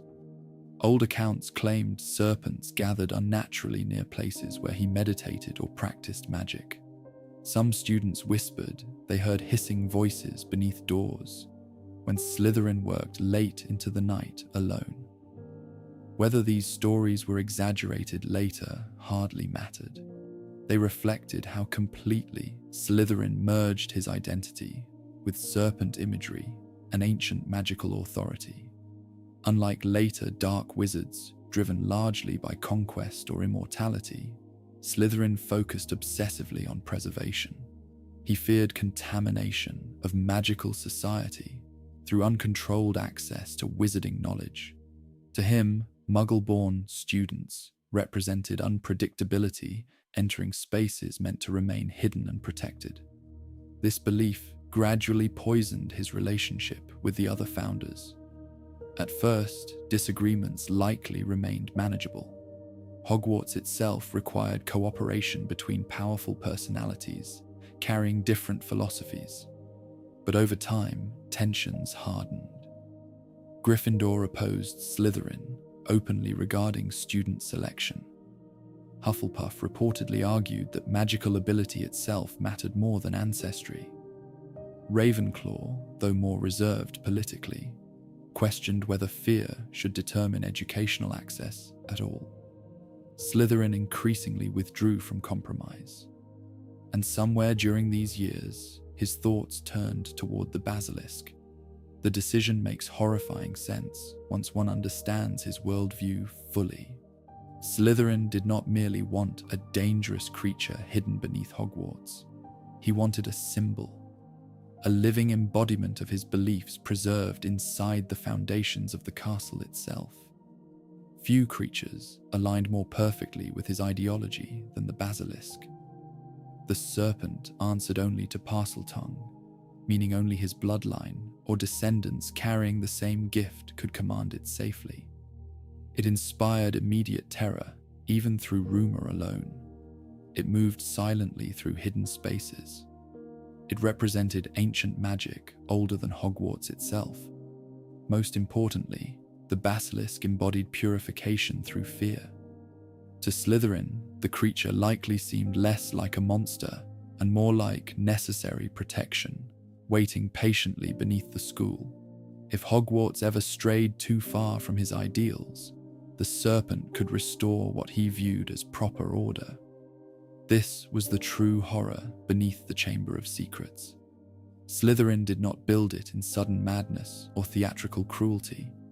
He created it through calm conviction that future generations would eventually require the weapon he left behind. The Basilisk became insurance against a future he feared. Some magical historians later wondered whether Slytherin initially intended to use the serpent during his own lifetime. Yet evidence suggests something far more calculated. The chamber was hidden extraordinarily well, concealed beneath layers of magical secrecy requiring Parseltongue for access. Such precautions imply long-term planning, extending far beyond temporary conflict with the other founders. Slytherin wanted the Basilisk preserved for descendants who shared his blood and ideology. This meant he trusted future generations more than his contemporaries. The realization reveals profound loneliness beneath his ambition. Because despite his power and status among the founders, Slytherin increasingly saw himself isolated ideologically within Hogwarts. The school he helped create no longer reflected his vision fully. Students from non-magical families entered the castle each year. Gryffindor's influence grew stronger. The dream of preserving selective magical exclusivity slipped further away. Rather than adapt, Slytherin turned inward. The Basilisk offered something human relationships could not: obedience, certainty, continuity across centuries. A serpent hidden beneath the castle would never question him, never compromise, never change its purpose. There is something deeply sad buried inside that realization. Because the more Slytherin invested emotionally in symbols of secrecy and fear, the further he drifted from ordinary trust and connection. The founder who built a school for magical children simultaneously prepared a hidden chamber capable of murdering some of them one day. The contradiction feels impossible until one remembers that human beings rarely view themselves as villains while making terrible choices. Slytherin likely believed sincerely that he protected wizarding society from eventual destruction. Fear makes almost any cruelty feel justifiable if preserved long enough. The basilisk itself probably reinforced this mindset psychologically. Speaking Parseltongue with such a creature would have intensified Slytherin's sense of unique authority and inherited destiny. Ordinary wizards feared basilisks instinctively. Slytherin commanded one directly beneath the feet of his rivals. Power hidden successfully becomes intoxicating. Imagine the founder walking alone through unfinished stone corridors beneath early Hogwarts, while the enormous serpent moved silently beside him. Torchlight flickering against ancient walls, hissing commands echoing through darkness. A secret no other founder fully understood, growing larger beneath the castle each year. The chamber itself likely became deeply personal to him over time, not merely weapon storage, but physical expression of everything he believed about secrecy, bloodline inheritance, and survival through hidden strength. The deeper Hogwarts embraced openness and cooperation, the deeper Slytherin buried his own legacy beneath stone and silence. Eventually, the conflict between founders became irreversible. Accounts differ regarding the final argument leading to Slytherin's departure from Hogwarts. Some describe furious public confrontation. Others suggest colder, quieter separation after years of deteriorating trust. Whatever occurred, Slytherin ultimately abandoned the school he helped build. Yet he did not leave empty-handed. He left behind the chamber. He left behind the basilisk. And perhaps most disturbingly, he left behind certainty that someone carrying his bloodline would one day return to finish what he believed history demanded. That certainty survived centuries. Students laughed nervously about hidden monsters beneath the castle long after Slytherin's death. Professors dismissed the chamber as myth publicly, while quietly wondering in private whether some part of the legend might contain truth. Serpent imagery decorating Slytherin House carried echoes of promises buried deep below the school itself. All the while, beneath classrooms and candle-lit corridors, the basilisk waited in darkness exactly as its master intended, not sleeping accidentally beneath Hogwarts, but preserved there deliberately by one of the most powerful and frightened wizards the school had ever known. Hogwarts Castle has always seemed less like a building and more like something that emerged naturally from the Scottish Highlands themselves. Towers rise from cliffs above the Black Lake as though carved by ancient magic rather than ordinary hands. Corridors shift, staircases move, rooms appear and disappear according to needs no architect fully documented. Even centuries after its founding, the castle continued holding secrets unknown to most of those living inside it. This strange living quality made Hogwarts the perfect place to hide something terrible. When the four founders first began constructing the school, magical architecture operated very differently from later wizarding methods. Modern magical buildings often rely upon layered enchantments added gradually over time. Hogwarts, by contrast, was built during an age when powerful wizards shaped stone and magic together almost simultaneously. The founders did not simply construct walls and then enchant them afterward. They embedded magic directly into the structure itself while the castle rose. As a result, Hogwarts developed like a magical organism. Corridors folded strangely around hidden spaces. Rooms connected through magical logic rather than physical practicality. Ancient passageways disappeared beneath later renovations without being fully erased. Some staircases reportedly changed routes entirely during the castle's earliest decades, depending upon emotional states within the school itself. Within such a place, secrecy became remarkably easy for someone skilled enough to shape it deliberately, and Salazar Slytherin was more than skilled enough. Even among the founders, Slytherin possessed unusual talent for concealment magic and hidden enchantments. His understanding of magical architecture reportedly bordered on obsession. Certain later historians believed Slytherin viewed castles not simply as shelters or schools, but as extensions of magical will. A properly designed structure could preserve intentions long after its creator died. The Chamber of Secrets reflected exactly that philosophy. Contrary to later legends portraying the chamber as some enormous dramatic lair built openly beneath the school, the reality was likely far quieter and more methodical. Slytherin would have needed years to design and conceal the space successfully, without fully revealing his intentions to the other founders. That process required extraordinary patience. Early Hogwarts remained under constant construction during its first decades. Towers expanded. Defensive enchantments strengthened. New classrooms appeared as student populations grew. Magical workers, house elves, and the founders themselves moved endlessly through unfinished halls, carrying materials and casting structural charms. Amid such activity, hidden construction could vanish surprisingly easily beneath ordinary chaos. Slytherin likely began by identifying spaces beneath the castle naturally suited for concealment. The cliffs supporting Hogwarts contained deep caverns and underground waterways long before the school existed. Ancient cracks in the earth extended beneath the lake and surrounding mountains. Some tunnels may already have been inhabited by ordinary serpents or magical creatures driven underground centuries earlier.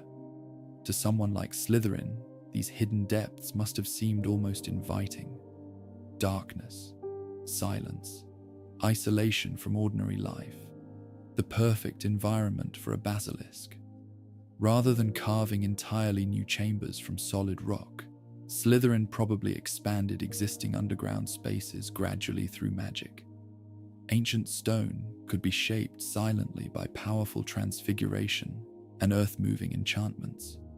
Walls opened, caverns widened, tunnels strengthened against collapse, all hidden beneath a school still growing above. The chamber itself eventually became enormous, but its size served practical necessity as much as symbolism. A basilisk capable of growing indefinitely required space to move, hunt, and survive across centuries. Narrow tunnels alone would not sustain such a creature permanently. Slytherin needed chambers large enough for the serpent's expanding body, yet hidden deeply enough that accidental discovery remained unlikely. This balancing act shaped the chamber's strange layout. Passageways connecting to the chamber wound through layers of stone beneath Hogwarts, rather than following direct routes. The journey downward became increasingly isolated from ordinary castle foundations. By the time someone reached the basilisk's inner domain, they had passed far beyond spaces connected naturally to daily school life. The architecture itself created psychological separation. Students lived, studied, laughed, and slept above, while something ancient and hidden existed far below in almost complete silence. Slytherin understood symbolism deeply enough to appreciate this contrast.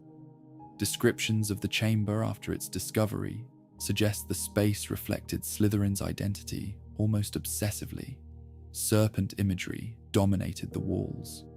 Massive snake carvings twisted through pillars and stone arches. The final chamber containing the basilisk featured an enormous statue of Slytherin himself, whose mouth served as entrance for the serpent. The scale of the statue reveals much about the founder's state of mind. This was not merely practical concealment anymore. The chamber became monument as well as weapon. Slytherin embedded himself physically into the hidden architecture beneath Hogwarts. Long after his departure from the school, descendants entering the chamber would stand literally beneath his stone gaze. There is something haunting about that image. A founder secretly shaping a hidden world beneath the school, while colleagues above continue teaching children unaware. One of the chamber's most ingenious features involved access itself. Slytherin designed entrances requiring Parseltongue to open.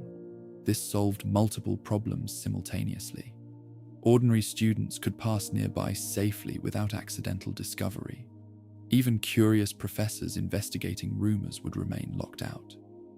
Only individuals sharing Slytherin's ancient serpent language could access the deepest passages. The entrance, eventually hidden behind the bathroom sinks, likely did not begin there originally. When Hogwarts first emerged, the castle contained no indoor plumbing whatsoever. Students used chamber pots and primitive magical sanitation systems common during the medieval period. The bathroom entrance, familiar to later generations, appeared only centuries afterward, when plumbing systems expanded throughout Hogwarts. This accidental adaptation became one of the chamber's greatest protections. When magical plumbers installed pipes beneath the school, they unknowingly connected modern infrastructure to ancient hidden tunnels already occupied by the Basilisk.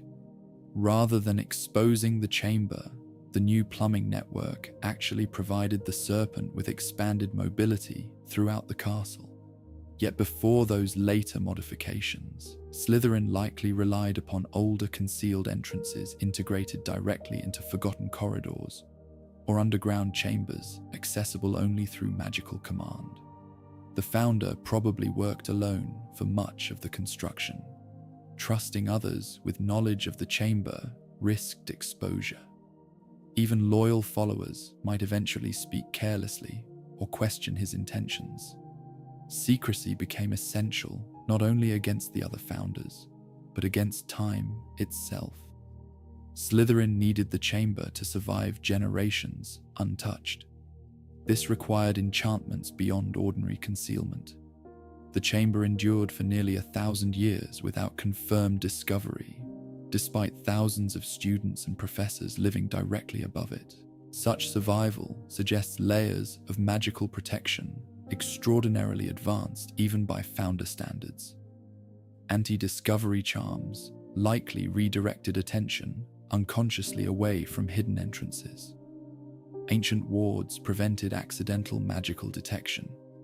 Certain passages may have shifted subtly over centuries alongside the castle's living architecture. Hogwarts itself almost seemed to absorb the chamber into its deeper magical structure. Over time, rumors naturally emerged anyway. Large magical buildings accumulate stories the way old forests gather shadows. Students whispered about strange sounds behind walls or tunnels beneath the dungeons. House elves likely sensed hidden spaces inaccessible even to them. Certain portraits reportedly refused to remain hung near specific corridors after dark. But rumors alone rarely reveal truth fully. And perhaps the greatest protection surrounding the chamber was simple disbelief, because the idea itself seemed too impossible. One founder hiding a basilisk beneath Britain's greatest magical school for centuries sounded more like cautionary myth than reality. Even when students repeated stories about monsters and hidden chambers, most adults dismissed them automatically as folklore. Slytherin counted on this. Human beings often ignore terrifying possibilities, precisely because accepting them feels unbearable. The founder also understood something else about time. As generations passed, details would blur naturally. Original disagreements between founders would simplify into legends. Fear surrounding Parseltongues would persist while practical knowledge faded. The chamber would slowly transform from dangerous secret into half-remembered myth. That transformation protected it more effectively than walls alone ever could. By the time later headmasters heard rumors about the Chamber of Secrets, centuries had already buried the truth beneath storytelling. Teachers debated whether Slytherin had truly built hidden rooms at all. Students exaggerated tales for entertainment. Historians argued over unreliable records written long after the founders died.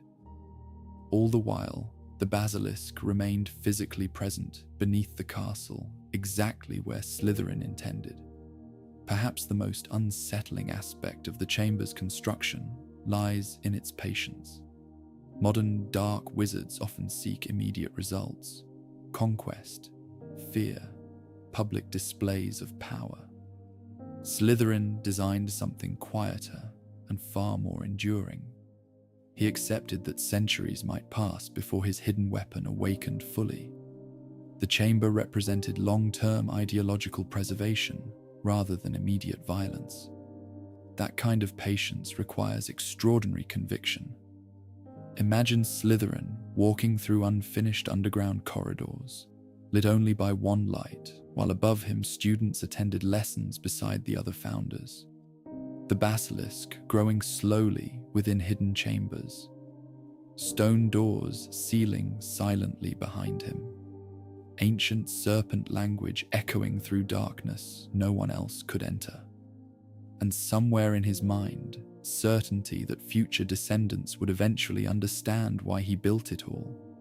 Not merely a hidden room beneath Hogwarts, a buried inheritance waiting patiently beneath generations of sleeping children. After Salazar Slytherin vanished from Hogwarts, the Chamber of Secrets disappeared with him into silence. The remaining founders continued shaping the school above, while beneath their feet, hidden behind layers of stone and ancient enchantment, the basilisk remained alive in darkness. At first, perhaps, the serpent still expected commands. Basilisks obey Parseltongue instinctively, responding to the language with something resembling recognition deeper than ordinary training. During the years of the chamber's construction, the creature would have heard Slytherin's voice regularly echoing through underground halls, commands guiding movement, feeding rituals, quiet hissing conversations between creator and creation in a language no other founder understood. Then suddenly, the voice vanished, the chamber sealed, and the basilisk remained alone.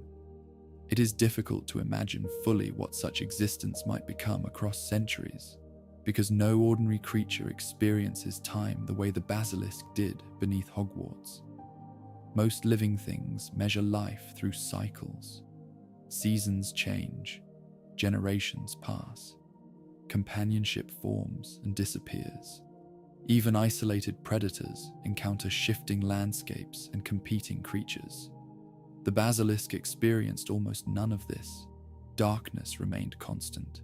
Stone remained constant. Silence remained constant. Far above, centuries unfolded like storms passing across distant skies, while below, the serpent continued existing within hidden tunnels and enormous underground chambers untouched by sunlight. At first, Hogwarts itself would have sounded very different overhead. The castle during its earliest generations lacked many later additions. Stone corridors echoed with medieval dialects, long forgotten by modern students. Torches burned instead of floating candles. Heavy boots crossed unfinished floors, while the school expanded gradually around growing magical society. The basilisk heard all of it faintly through stone.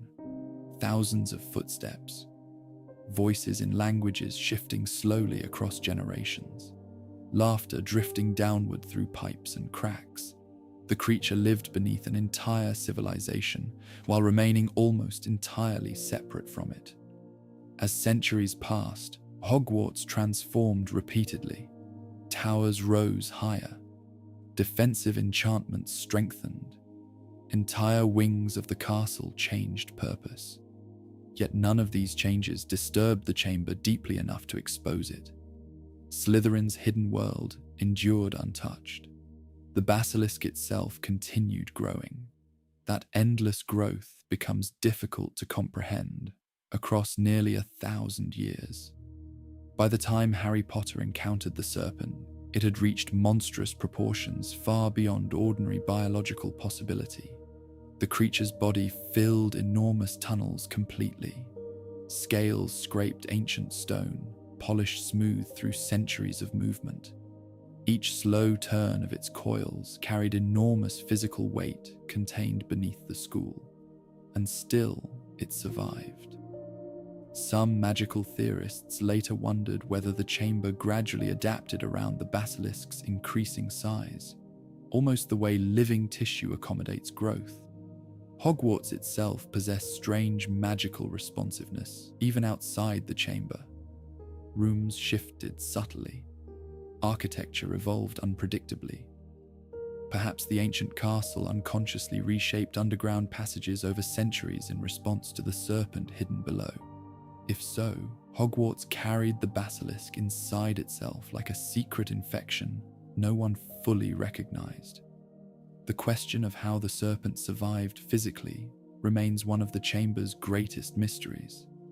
Ordinary biological logic struggles against the reality of a creature living underground for centuries without open access to hunting territory. Rats and small animals inhabiting castle foundations may have sustained the basilisk partially, especially during earlier centuries when medieval sanitation attracted enormous rodent populations. Underground waterways connected to the Black Lake likely supported ecosystems hidden beneath the school as well.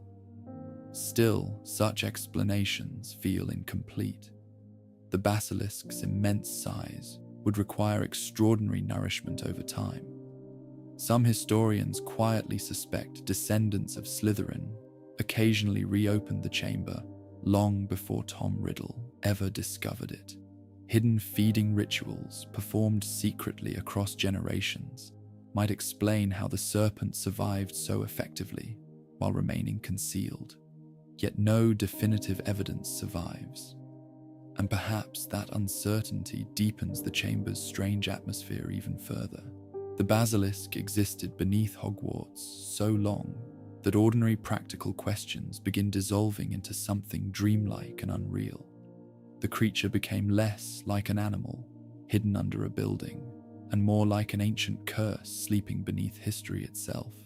Loneliness shaped the serpent's existence profoundly. Basilisks are not known as social creatures, even under ordinary circumstances, but the chamber imposed isolation beyond anything natural. The serpent encountered no others of its kind, heard no voice except rare Parselmouth commands separated by generations, existed entirely within darkness and silence broken only by distant sounds filtering from above. If the basilisk possessed emotional awareness beyond predatory instinct, such isolation would have transformed it into something deeply tragic. Imagine centuries spent coiled beneath stone ceilings, while entire civilizations rise and fall overhead. Winter storms shaking the castle foundations, generations of students arriving and departing, wars beginning and ending in the outside world, all while the serpent remains hidden below, waiting for commands from masters long dead. There is something almost mournful buried beneath the horror of that existence. But perhaps the basilisk experienced time differently altogether. Certain magical creatures seem detached from ordinary emotional structures. Dragons do not mourn centuries passing. Acromantulas focus upon territory and survival rather than introspection. The basilisk, born unnaturally and shaped by dark magic, may have existed almost entirely through instinct and obedience. Hunt, wait, obey Parseltongue, survive. If so, the chamber transformed the serpent into something closer to living weaponry than conscious animal life. And that possibility might be even more disturbing than loneliness. The tunnels themselves became extensions of the basilisk's body over time. Smooth stone carried faint traces of scales passing repeatedly through darkness. Certain corridors likely held lingering scent trails impossible for humans to notice but familiar to the serpent. Water dripped endlessly from ancient ceilings into underground pools, disturbed only by slow movements through black water. The chamber existed outside ordinary Hogwarts life almost completely. Students above worried about exams, friendships, Quidditch matches, and magical lessons, while beneath them, something ancient glided through forgotten passages, large enough to swallow human beings whole.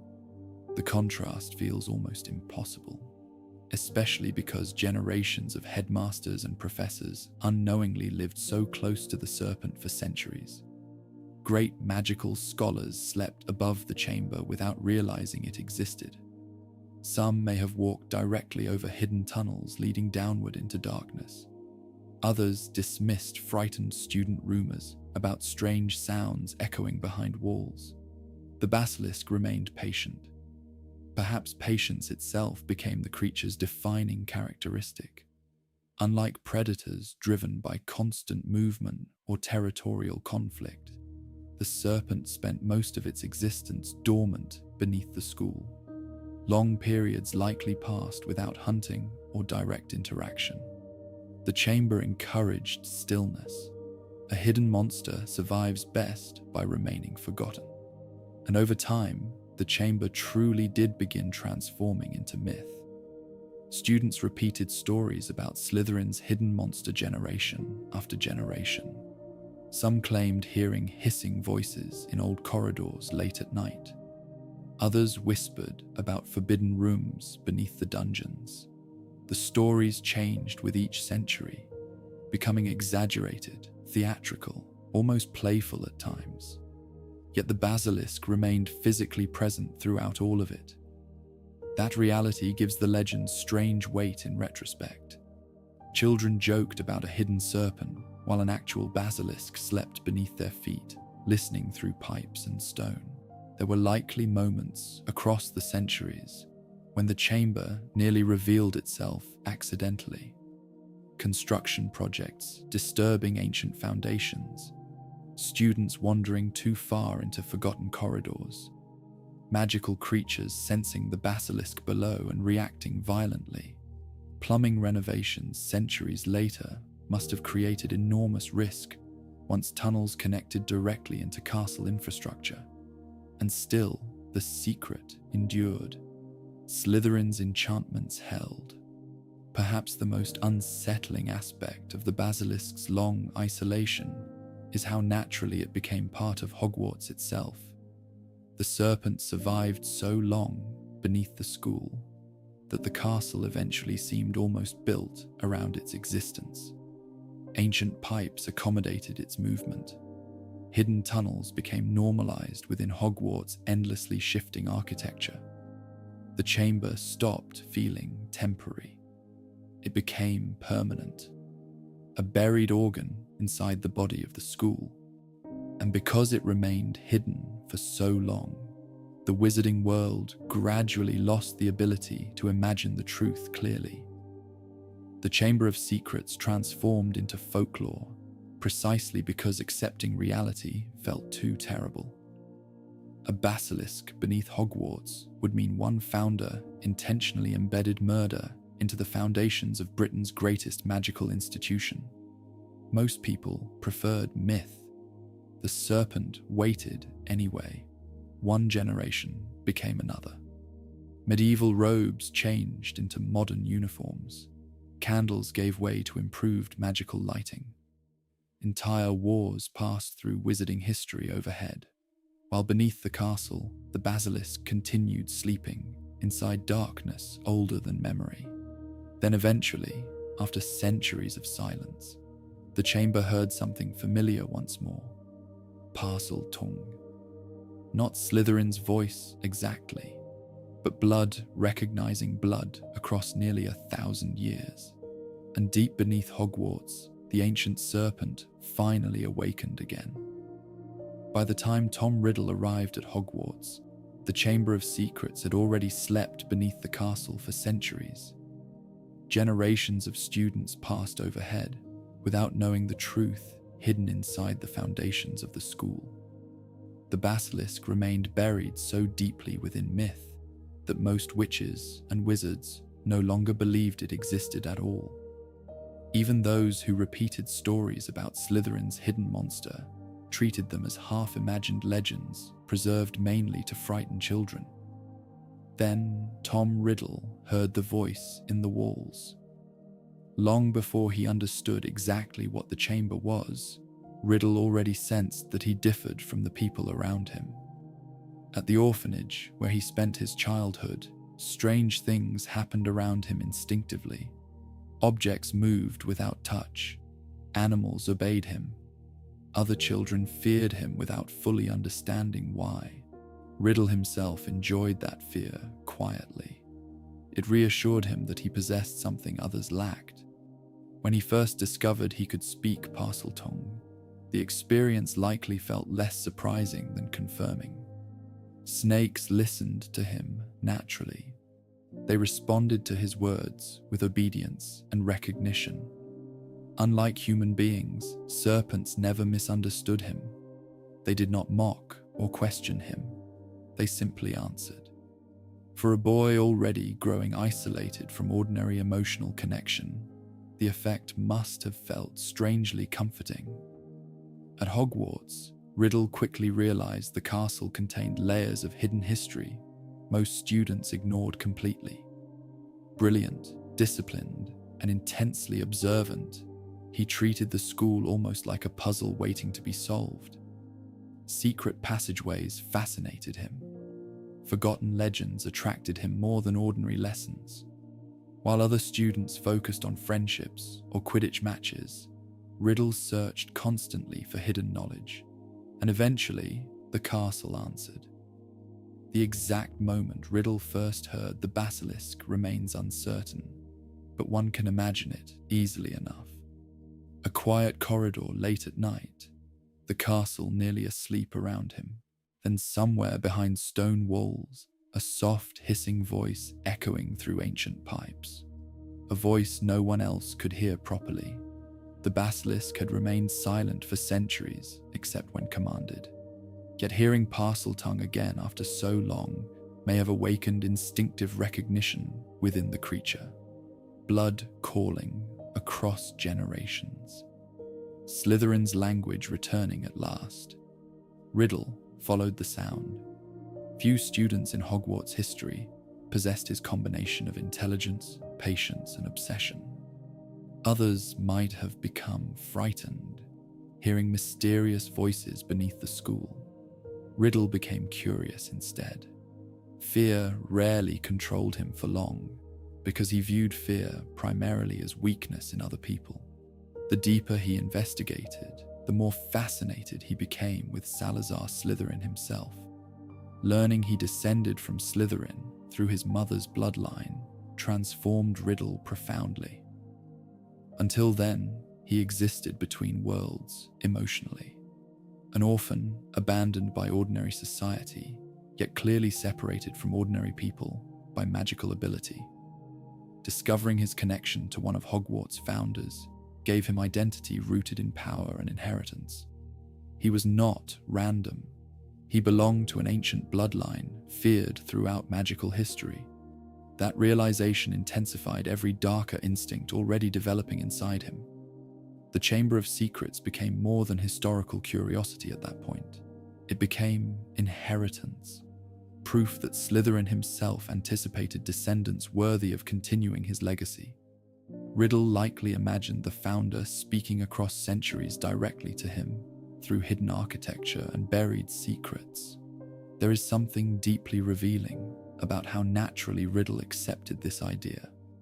Most students discovering rumors about a hidden monster beneath their school might react with horror or disbelief. Riddle felt attraction.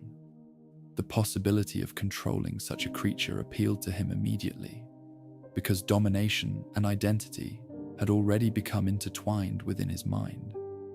Eventually, he discovered the entrance. Perhaps he stood alone in the bathroom, listening carefully to the faint hissing echoing through pipes while water dripped softly nearby.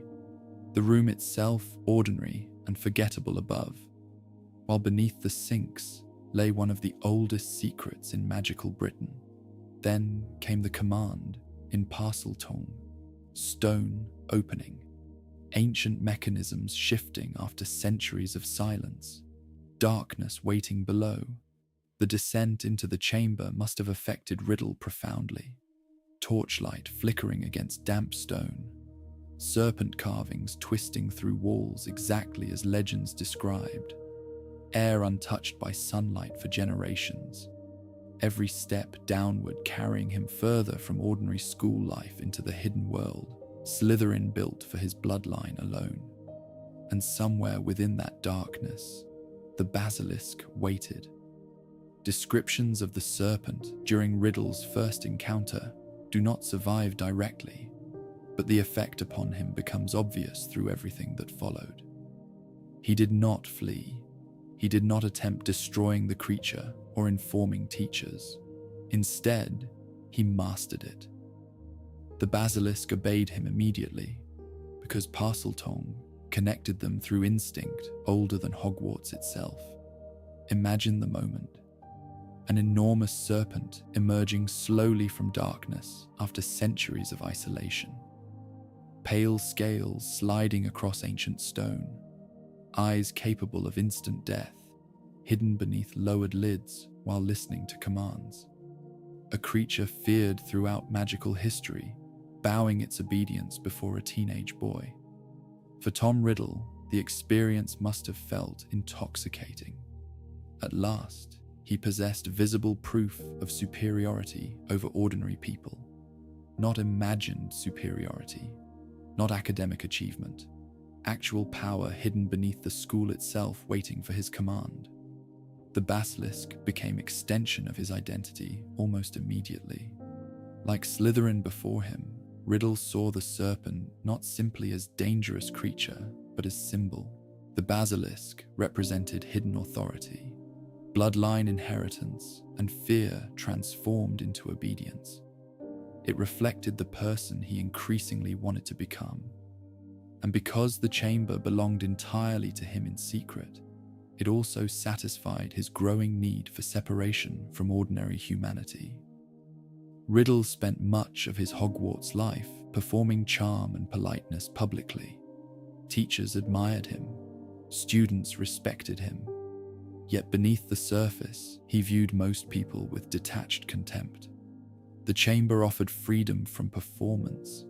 Down there, among ancient serpent statues and hidden tunnels, he no longer needed to pretend. The basilisk understood him more honestly than any human being ever did. This connection explains why Myrtle's death mattered so little to him emotionally.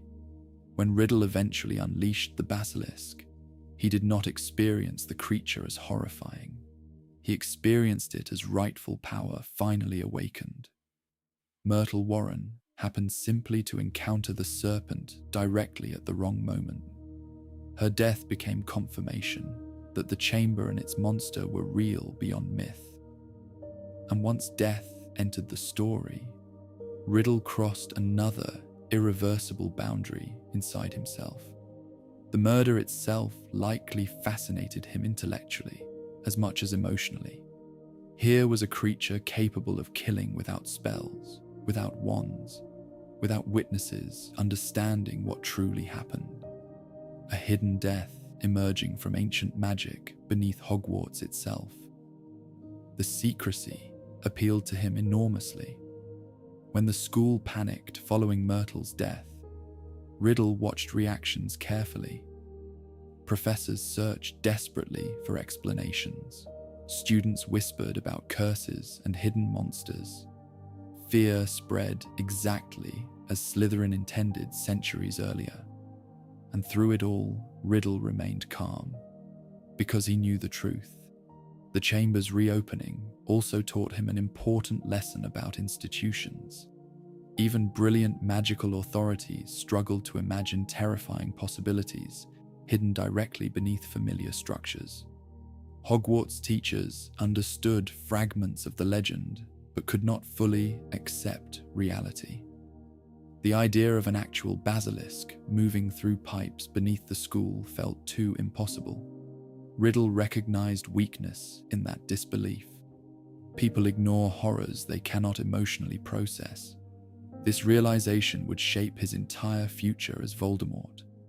The framing of Hagrid revealed another disturbing aspect of Riddle's psychology. He did not merely seek self-protection after Myrtle's death. He manipulated existing prejudice within wizarding society effortlessly. Hagrid's fascination with dangerous creatures and half-giant ancestry made him vulnerable immediately once suspicion spread. Riddle exploited that vulnerability without hesitation. Meanwhile, the basilisk returned to silence beneath the castle after the chamber closed once more. Yet the serpent's second long isolation differed from the first in one crucial way. Now it had awakened recently. It had moved through the castle again, killed again, heard Parseltongue commands from another master carrying Slytherin's blood. The chamber no longer existed entirely within forgotten myth. Its secret survived actively inside Tom Riddle himself. And Riddle had no intention of letting that secret disappear forever. The diary Horcrux, later created from his 16-year-old memory, preserved not merely personality and intelligence, but obsession. Riddle wanted the chamber reopened again someday, because the basilisk symbolized everything he valued most deeply: purity, fear, hidden power, superiority preserved through bloodline inheritance. There is something chilling about how naturally he stepped into Slytherin's role. Nearly 1,000 years separated them, yet both viewed the basilisk almost identically. Not as tragedy, not as corruption, but as necessary instrument waiting beneath the school for the worthy heir to command it. The serpent itself likely understood none of these human ideologies fully. It obeyed, it hunted, it listened for the ancient language in darkness. Yet through that obedience, the basilisk became woven directly into the rise of Lord Voldemort, long before the name itself existed publicly. Deep beneath Hogwarts, among silent tunnels and sleeping stone, Tom Riddle discovered not only Slytherin's monster, but a reflection of what he himself wished to become: ancient, feared, hidden, and deadly enough that a single glance could destroy a life forever. One of the strangest aspects of the Chamber of Secrets is not that it existed, but that so many intelligent witches and wizards failed to recognize the truth, even while danger unfolded directly around them. The signs were there across both openings of the chamber: voices in the walls, messages written in blood, students attacked without visible injuries, ancient rumors resurfacing after centuries of silence. And still, almost no one understood what they were truly facing. Part of this failure came from the nature of fear itself. Human beings often struggle to accept possibilities that feel too large, too ancient, or too terrible for ordinary understanding. The idea that a basilisk slept beneath Hogwarts sounded less like practical reality and more like nightmare preserved through legend. Even at Hogwarts, where portraits moved and ghosts drifted through corridors nightly, some ideas remained emotionally impossible. A hidden serpent older than most nations moving silently through pipes beneath a school filled with children belonged to that category. During Tom Riddle's first opening of the chamber, confusion spread quickly after Myrtle's death because the attack made so little sense. Hogwarts professors understood magical injuries. They recognized curses, poisonings, and dangerous creatures. But Myrtle's death presented almost no visible explanation. A healthy student simply found dead near a bathroom with no obvious cause.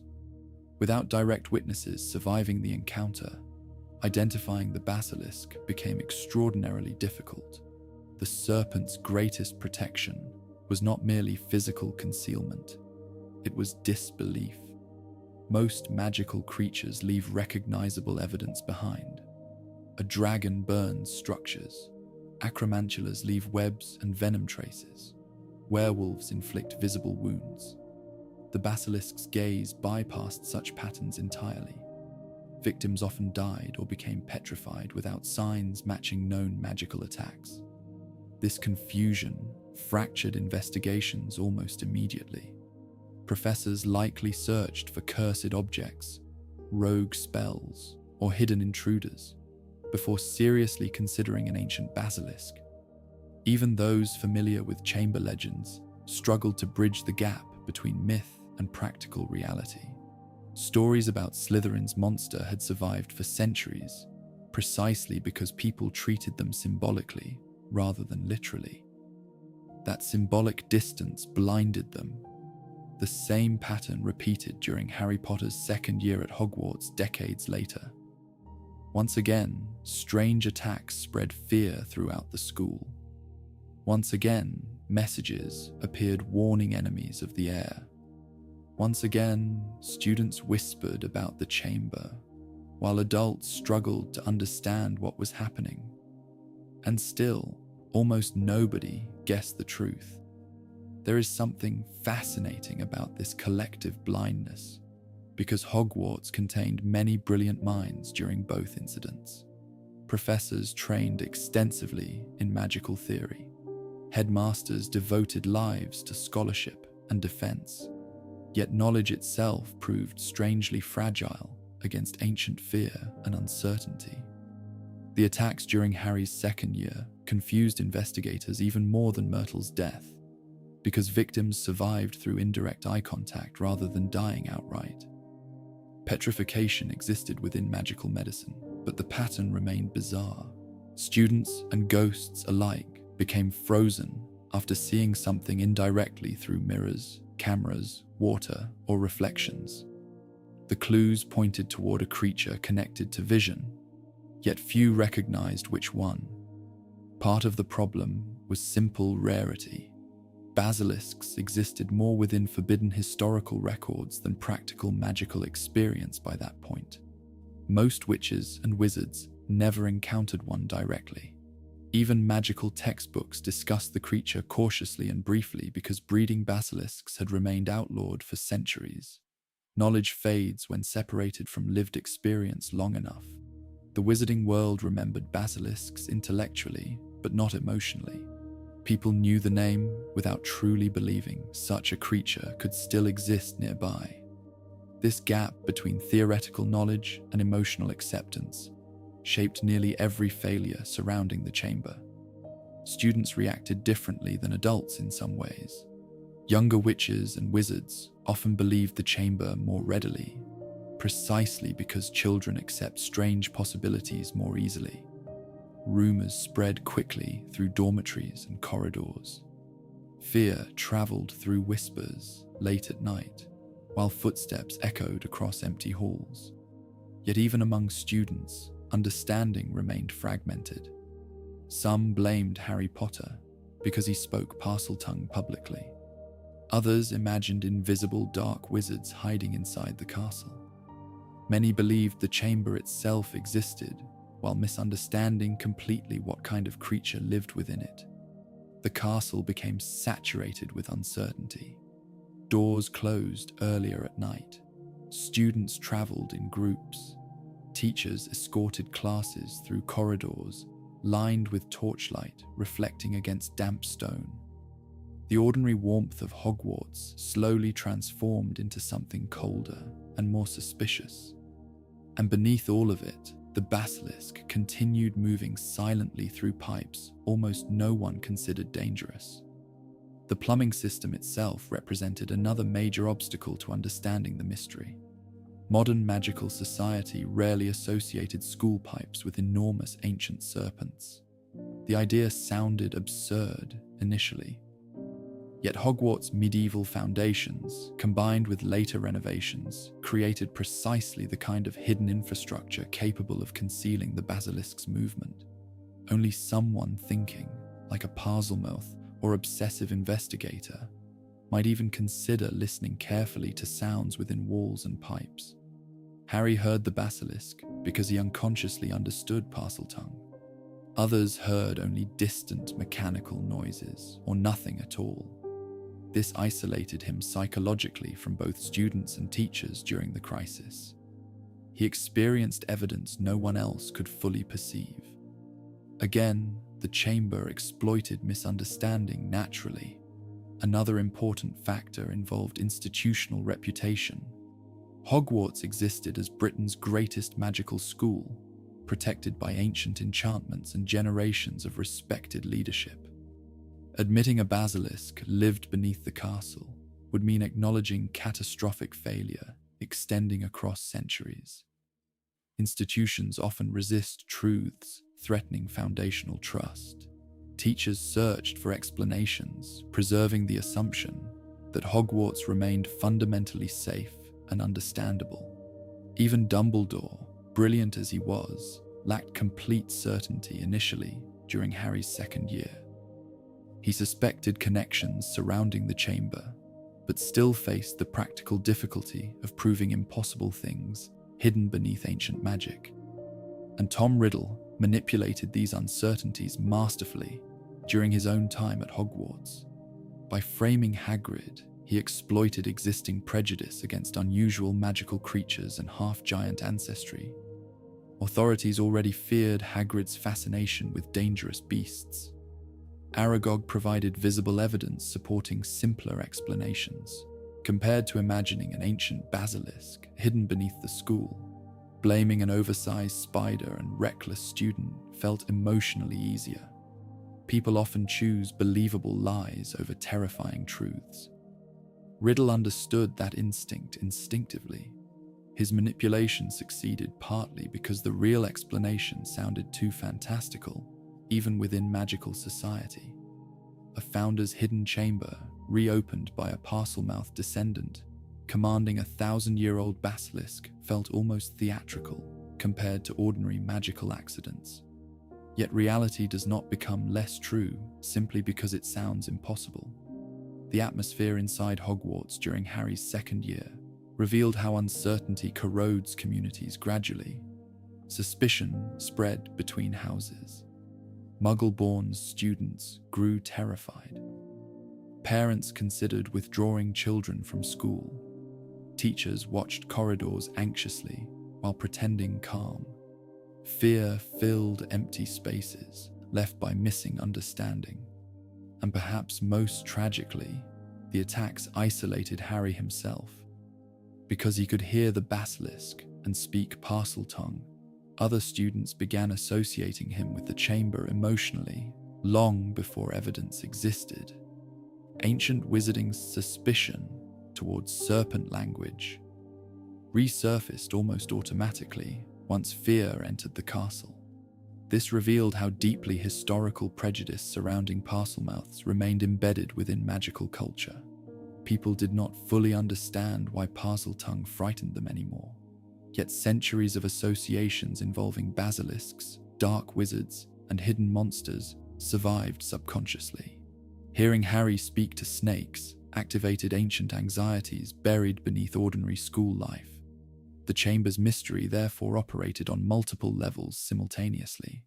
Physically, no one knew where the attacks originated. Magically, no one understood the mechanism fully. Psychologically, fear distorted perception and judgment. Historically, ancient prejudices resurfaced beneath stress. All of these layers protected the basilisk more effectively than stone walls alone ever could. Even clues pointing directly toward the truth often failed, because people lacked emotional readiness to accept them. Spiders fleeing the castle, voices in pipes, references to Slytherin's monster, petrification through indirect eye contact. Each clue alone appeared strange but incomplete. Only together did they reveal the basilisk clearly. And assembling that pattern required someone willing to believe impossible things hidden beneath ordinary reality. In many ways, the chamber survived so long because the wizarding world preferred myths safely buried in history.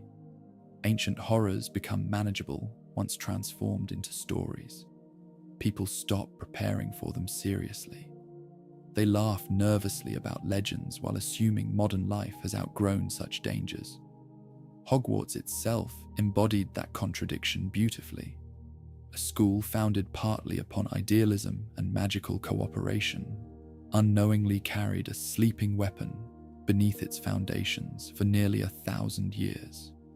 Professors taught children about courage and wisdom, while an ancient basilisk moved silently through hidden tunnels below. Perhaps that is why the chamber unsettled the wizarding world so deeply once revealed fully. Not simply because a monster existed, but because the monster existed for centuries, while intelligent people convinced themselves it could not possibly be real. By the time Harry Potter entered the Chamber of Secrets, the basilisk had already existed beneath Hogwarts for nearly 1,000 years. It had survived founders, wars, generations of students, and the slow transformation of myth into forgotten history. The serpent remained exactly where Salazar Slytherin intended, hidden beneath the school like an ancient memory refusing to disappear. And now, at last, someone had come not to command it, but to end it. The descent into the chamber began in darkness and water. Harry followed the hidden entrance through the abandoned bathroom, while the castle above continued existing in fearful uncertainty. Teachers searched corridors, students whispered about attacks, parents worried from distant homes. Yet far beneath those ordinary anxieties stretched a deeper world, almost untouched by time. The pipes downward felt endless. Cold stone surrounded him, while water echoed softly through ancient tunnels polished smooth by centuries of basilisk movement. The deeper Harry descended, the more Hogwarts itself seemed to disappear. Familiar corridors, warm torchlight, and crowded classrooms faded behind him until only silence remained. There is something strangely dreamlike about the chamber's isolation. The space existed beneath one of the busiest magical schools in Britain, yet felt entirely removed from human life. No portraits watched from the walls, no moving staircases shifted nearby, no distant student laughter drifted through the air. The chamber belonged to another age entirely, an age of secrecy and buried fear. When Harry finally entered the great underground chamber itself, he stepped directly into Salazar Slytherin's preserved worldview. Enormous serpent carvings twisted along stone pillars, disappearing upward into darkness. Greenish light reflected faintly across damp walls, and at the far end stood the gigantic stone face of Slytherin himself, staring down across the chamber, like some ancient king refusing to release control over the school he helped build. Everything about the chamber emphasized scale. The ceilings stretched impossibly high. Pillars towered like the trunks of dead forests turned to stone. Even the silence felt enormous, heavy with centuries of waiting. The basilisk belonged perfectly within such a place. By then, Ginny Weasley lay unconscious nearby, while the memory of Tom Riddle moved calmly through the shadows, explaining the truth piece by piece. His voice carried almost no urgency. That calmness mattered deeply, because it revealed how completely Riddle viewed the chamber as rightful inheritance rather than horror. To him, the basilisk represented triumph.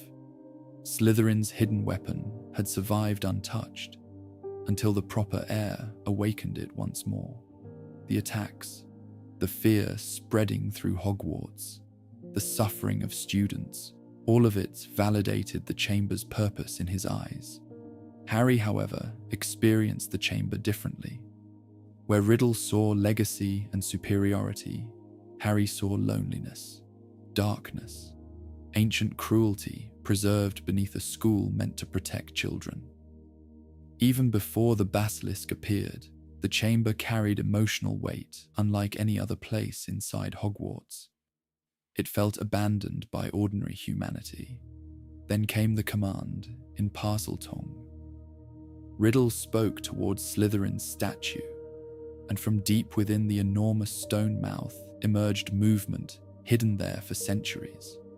The basilisk did not arrive suddenly like ordinary predators. It unfolded gradually from darkness, scale after scale, sliding across stone with terrible patience. Enormous coils followed endlessly behind its head. The creature's body was so large that it transformed the chamber itself. Stone pillars seemed smaller once the serpent moved between them. The sound of scales scraping ancient rock echoed softly through the darkness, like distant thunder buried underground.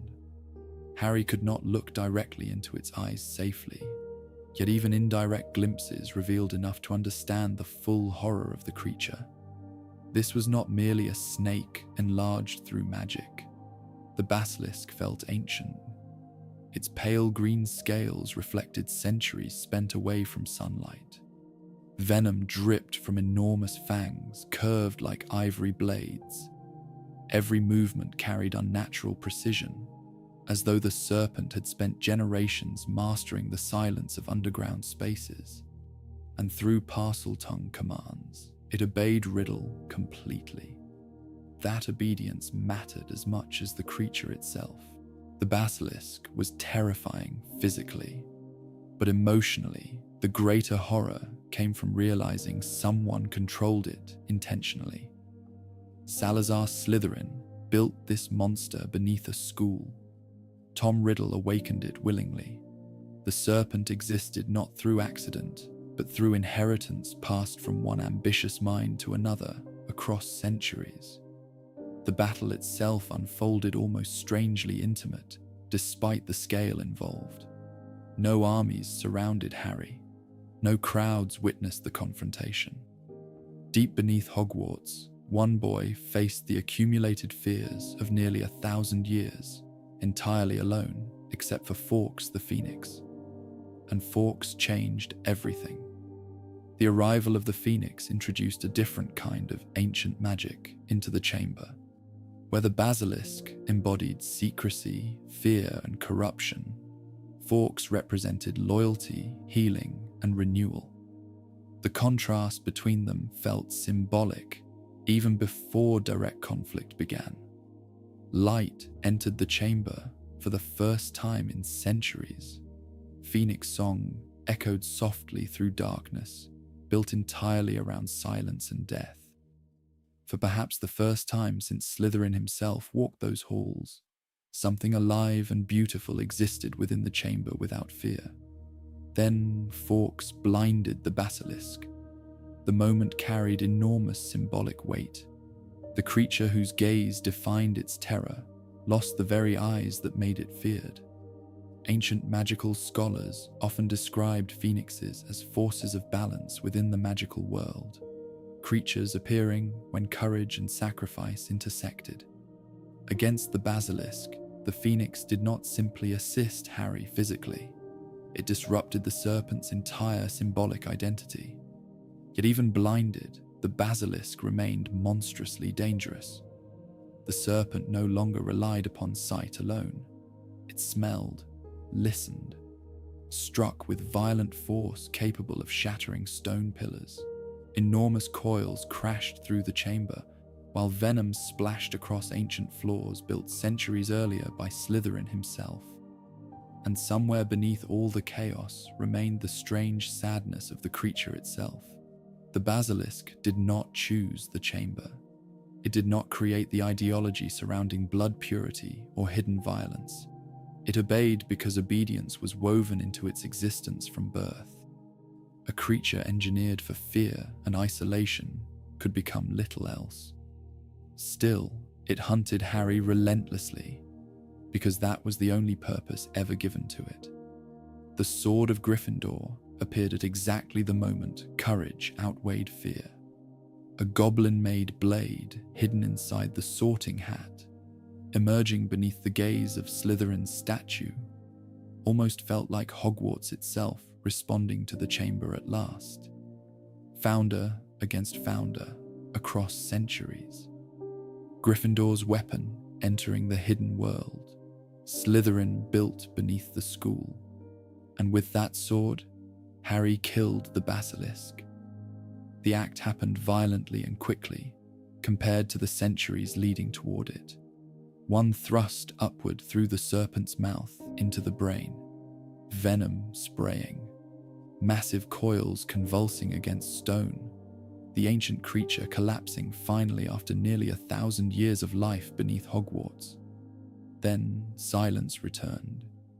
But now the silence felt different. For centuries, the chamber's silence contained hidden threat. The basilisk sleeping below gave weight to every rumor about Slytherin's monster. After the serpent's death, something essential vanished from the underground halls forever. The chamber became only architecture again.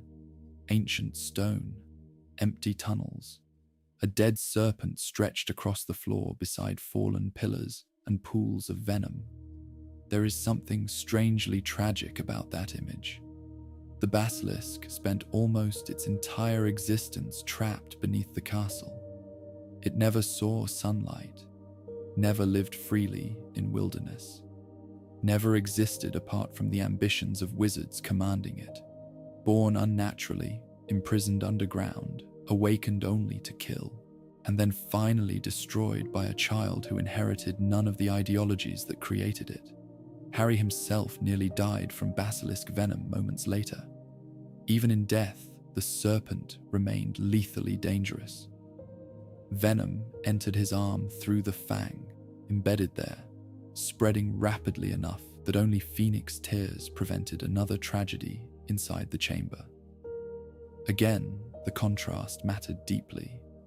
The basilisk represented destruction so complete, its venom could later destroy fragments of souls themselves. Fawkes represented healing, powerful enough to reverse even that corruption. Ancient magic answered ancient magic within the chamber's darkness. Meanwhile, Tom Riddle's memory began fading once the diary Horcrux was destroyed. And with that destruction, another piece of Slytherin's legacy collapsed alongside the basilisk. The chamber had functioned for centuries as hidden continuation of one founder's fears. Through Riddle, those fears nearly consumed Hogwarts entirely. Yet in the end, the chamber did not survive through ideology or bloodline superiority. It ended through friendship, sacrifice, courage, and loyalty, the very qualities Slytherin distrusted most deeply. Afterward, the wizarding world spoke about Harry defeating the basilisk almost like heroic legend. Yet beneath the triumph remained quieter truths. A child had entered the buried heart of Hogwarts and discovered how much fear one founder embedded into the foundations of the school. An ancient creature, engineered entirely for obedience, died without ever understanding why it existed. And deep beneath the castle, the long, secret history of the basilisk finally came to an end beside the ruins of the chamber that had hidden it for nearly 1,000 years. When the basilisk died beneath Hogwarts, the creature's long existence finally ended, but its presence did not disappear completely. Ancient magical things rarely vanish so neatly. Even after death, the serpent continued casting shadows across the wizarding world through what remained behind. Venom pooled across the chamber floor. Enormous fangs rested among broken stone pillars. Fragments of a creature feared for nearly 1,000 years lingered quietly beneath the castle long after its heartbeat stopped. And strangely, those remains would eventually help destroy the darkest wizard in modern history. There is something deeply ironic about that truth. The basilisk was created through unnatural magic. It served two heirs of Slytherin whose obsessions centered on blood purity, fear, and domination. For centuries, the serpent represented hidden corruption, sleeping beneath Hogwarts itself. Yet after its death, pieces of the creature became instruments used against Voldemort, and the fragments of soul he left scattered through the world. The same monster built to preserve darkness ultimately helped destroy it. The Basilisk's venom remained the most important part of that legacy. Long before Harry Potter understood Horcruxes or soul fragmentation, he already carried evidence of the Basilisk's unusual magical properties within memory and scar alike. When the serpent's fang pierced his arm inside the chamber, the venom spread with terrifying speed. Ordinary magical healing could not stop it. Only Phoenix tears possessed enough restorative power to reverse the corruption moving through his body.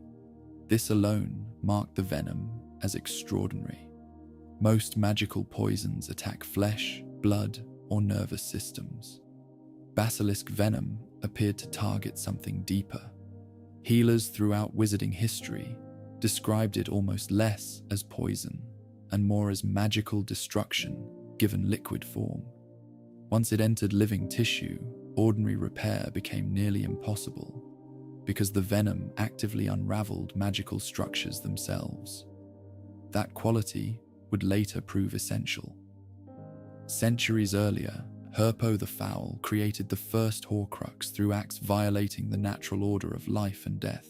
Tom Riddle perfected the same dark art generations later, splitting his soul repeatedly to anchor fragments inside objects scattered across the wizarding world.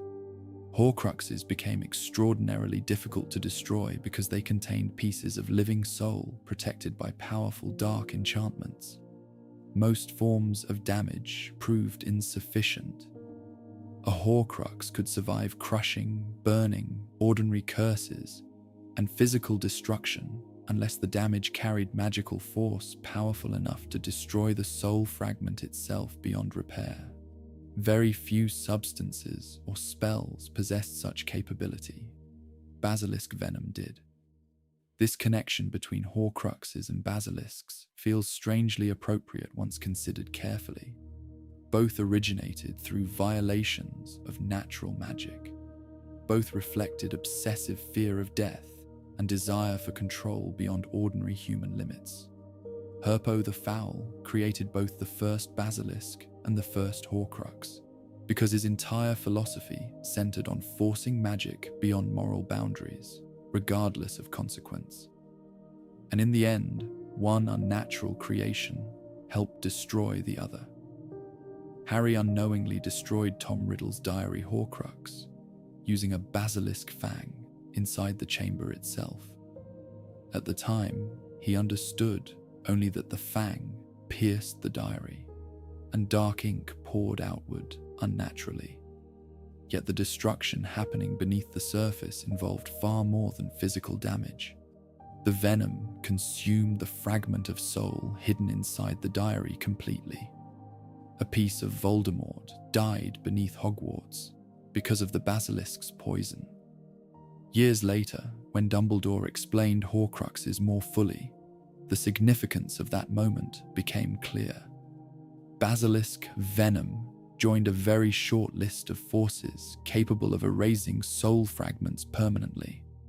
The serpent, hidden beneath Hogwarts for centuries, had unknowingly carried within its own body one of the few substances strong enough to undo Voldemort's attempt at immortality.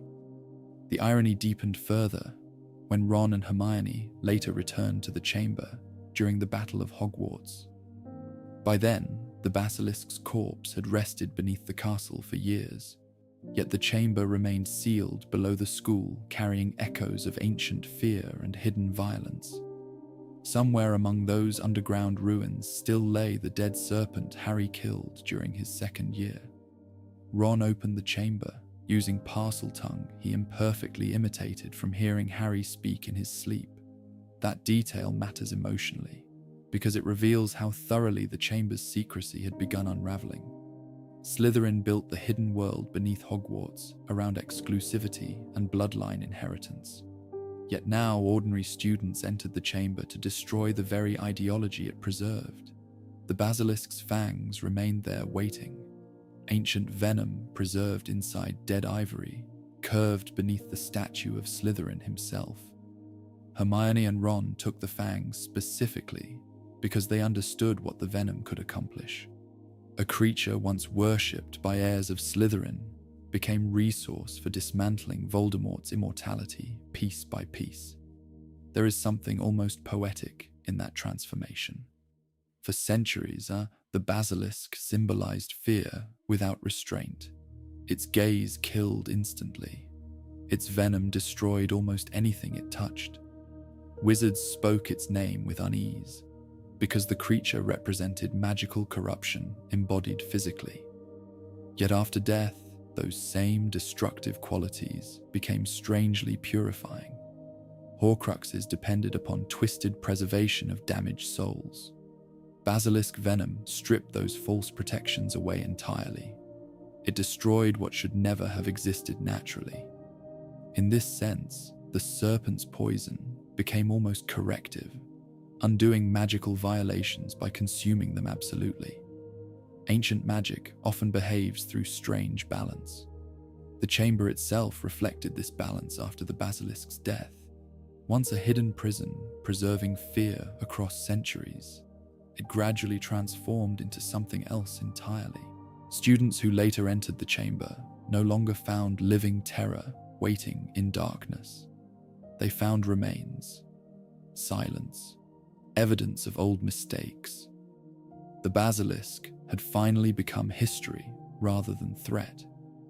Yet even history continued affecting the future. Magical scholars likely studied the chamber carefully after the war, despite official discomfort discussing it publicly. The corpse alone represented one of the oldest and largest known basilisks in wizarding history. Venom traces, scales, skeletal structure, and magical residue would all provide extraordinary insight into creatures most researchers previously understood only through fragmented texts. Still, one suspects many scholars felt uneasy working there. The chamber carried emotional weight impossible to separate from academic curiosity. Too much suffering lingered beneath those stone ceilings. Myrtle's death, Ginny Weasley's possession, centuries of hidden fear embedded into architecture itself. And at the center of it all rested the basilisk, no longer moving, yet still enormous enough to dominate the underground halls. There is something profoundly sad about the creature's remains when imagined quietly enough. For nearly 1,000 years, the serpent existed as hidden weapon, preserved for masters obsessed with purity and power. It never experienced ordinary life, never hunted freely beneath open skies, never existed outside commands given in Parseltongue and tunnels built by fearful men. Then, after death, pieces of its body became tools for destroying the last heir carrying those same obsessions forward. The basilisk never truly belonged to itself at any point in its existence. Even its corpse served purposes chosen by others. Perhaps this explains why the chamber feels less triumphant than melancholy once the battle ends. The basilisk's death represented necessary victory, yes, but also final collapse of a very old tragedy. A creature born unnaturally through human arrogance spent centuries imprisoned beneath a school before dying violently in darkness. And yet somehow, from that darkness, emerged one of the few forces capable of helping the wizarding world heal itself. The fang Harry used against the diary remained especially symbolic because the moment connected two timelines directly. Slytherin's hidden serpent, Tom Riddle's preserved memory, Voldemort's fragmented soul, all destroyed together inside the chamber, built centuries earlier for entirely different purposes. Ancient fear consuming newer fear. This pattern repeated throughout the war against Voldemort. Again and again, the dark magic he admired eventually turned against him. Horcruxes became vulnerabilities, obsession with blood purity isolated him emotionally. Fear inspired resistance instead of loyalty. And the basilisk, perhaps the greatest hidden symbol of Slytherin's legacy, ultimately helped unravel the illusion of immortality Voldemort spent his life constructing. There is almost a lesson hidden inside that outcome. Dark magic often appears powerful because it breaks natural boundaries so aggressively. Wizards like Hupo and Voldemort viewed morality as weakness limiting progress. They sought immortality, domination, and control through magical corruption because they believed ordinary human limits should not apply to them. Yet the magical world itself seems to resist such violations eventually. The basilisk could kill instantly, but its venom also destroyed the unnatural souls of those seeking immortality through murder. The chamber could preserve fear for centuries, but eventually children entered it, carrying courage stronger than secrecy. Even Slytherin's hidden monster could not escape becoming part of the very force that ended his heir's ambitions forever. And somewhere beneath Hogwarts, long after the battle ended, the empty chamber remained silent once more. Only stone, broken pillars, and the lingering memory of a serpent whose final legacy became not terror, but the destruction of darkness itself. After the Chamber of Secrets was finally opened publicly, and the basilisk beneath Hogwarts destroyed, one uncomfortable question lingered quietly within magical scholarship. Was Slytherin's serpent truly unique, or had other basilisks existed hidden throughout wizarding history without leaving clear evidence behind? The wizarding world never answered this question fully.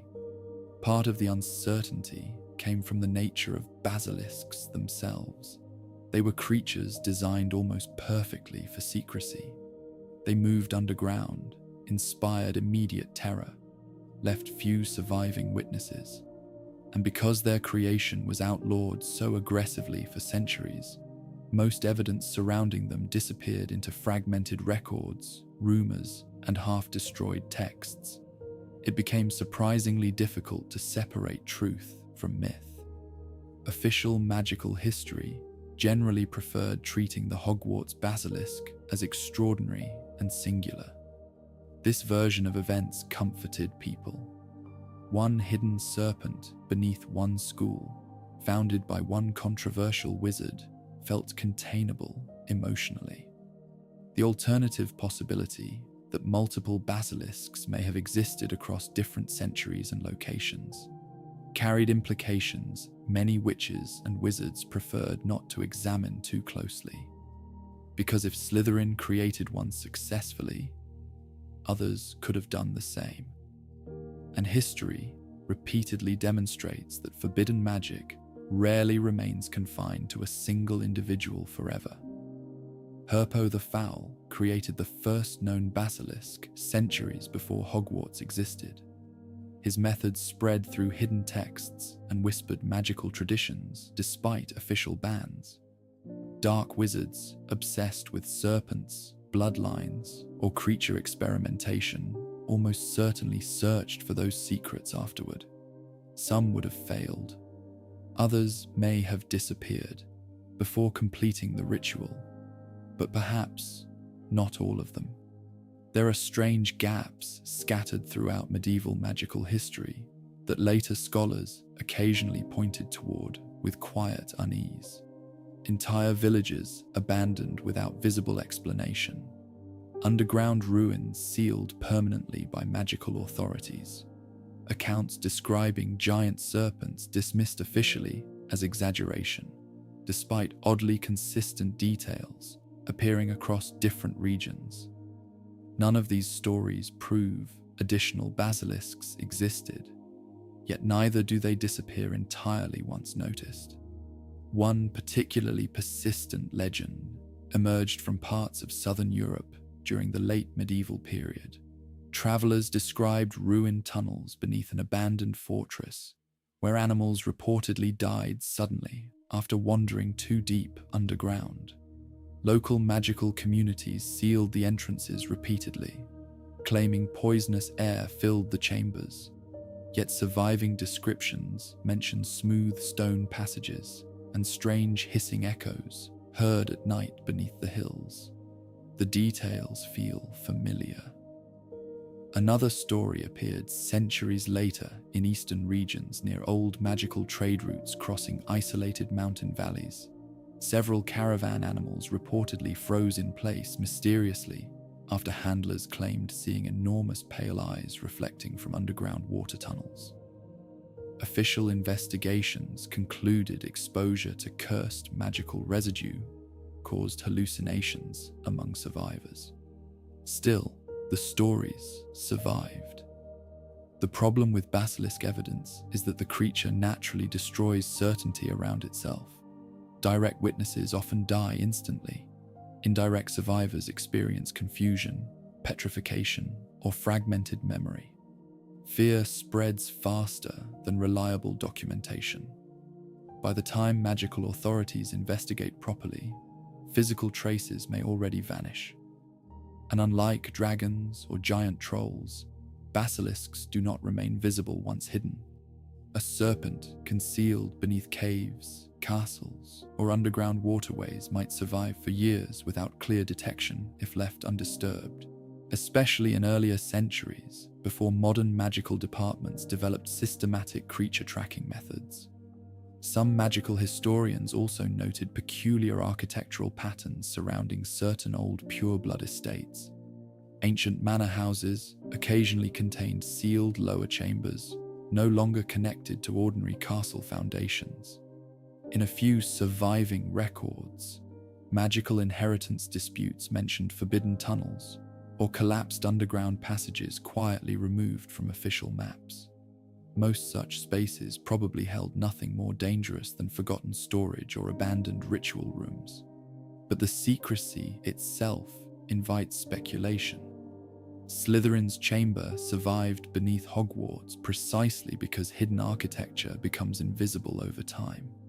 Future generations stop asking why old tunnels exist once legends replace memory. The same process could theoretically occur elsewhere. There is also the uncomfortable question of Parselmouth bloodlines beyond Slytherin himself. Wizarding history contains scattered references to serpent speakers across multiple regions and centuries. Most lived ordinary lives untouched by dark magic. Yet among so many generations, it seems unlikely every Parselmouth rejected the temptation Herpo and Slytherin embraced so completely. The ability to command serpents carries strange symbolic weight. Fear and fascination surround it naturally.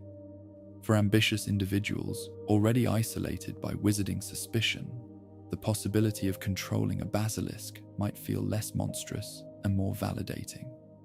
A creature obeying only your voice, a hidden power inherited through blood, a living symbol of authority preserved beneath secrecy.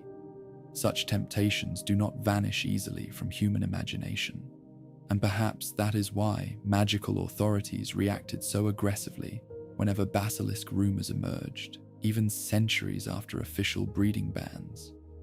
The ministry understood that preventing new basilisks required more than simply outlawing the ritual. It required controlling the stories themselves.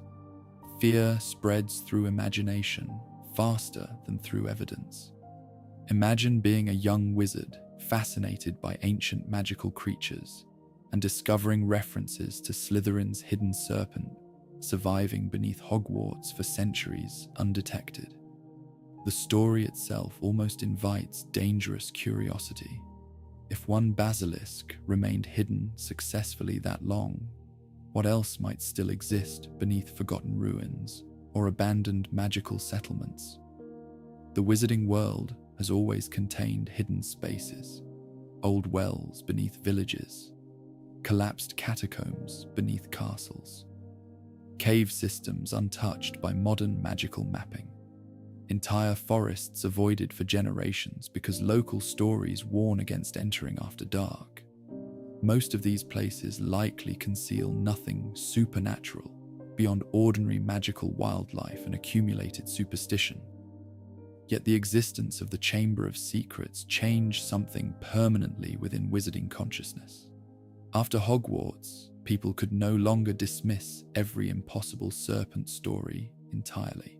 One confirmed basilisk made all other rumors slightly harder to ignore. Curiously, some magical naturalists later argued that additional basilisks almost certainly never survived long-term, because controlling them remained extraordinarily difficult. The Hogwarts serpent endured mainly because Slytherin built an ideal environment specifically around its needs: hidden tunnels, isolation, generational access through Parseltongue. Few dark wizards possessed comparable resources or patience. This argument makes logical sense, yet history repeatedly shows that human ambition often ignores practical difficulty. Many dark wizards attempt impossible magic precisely because impossibility attracts them. Herpo the Foul pursued Horcruxes despite unimaginable risks.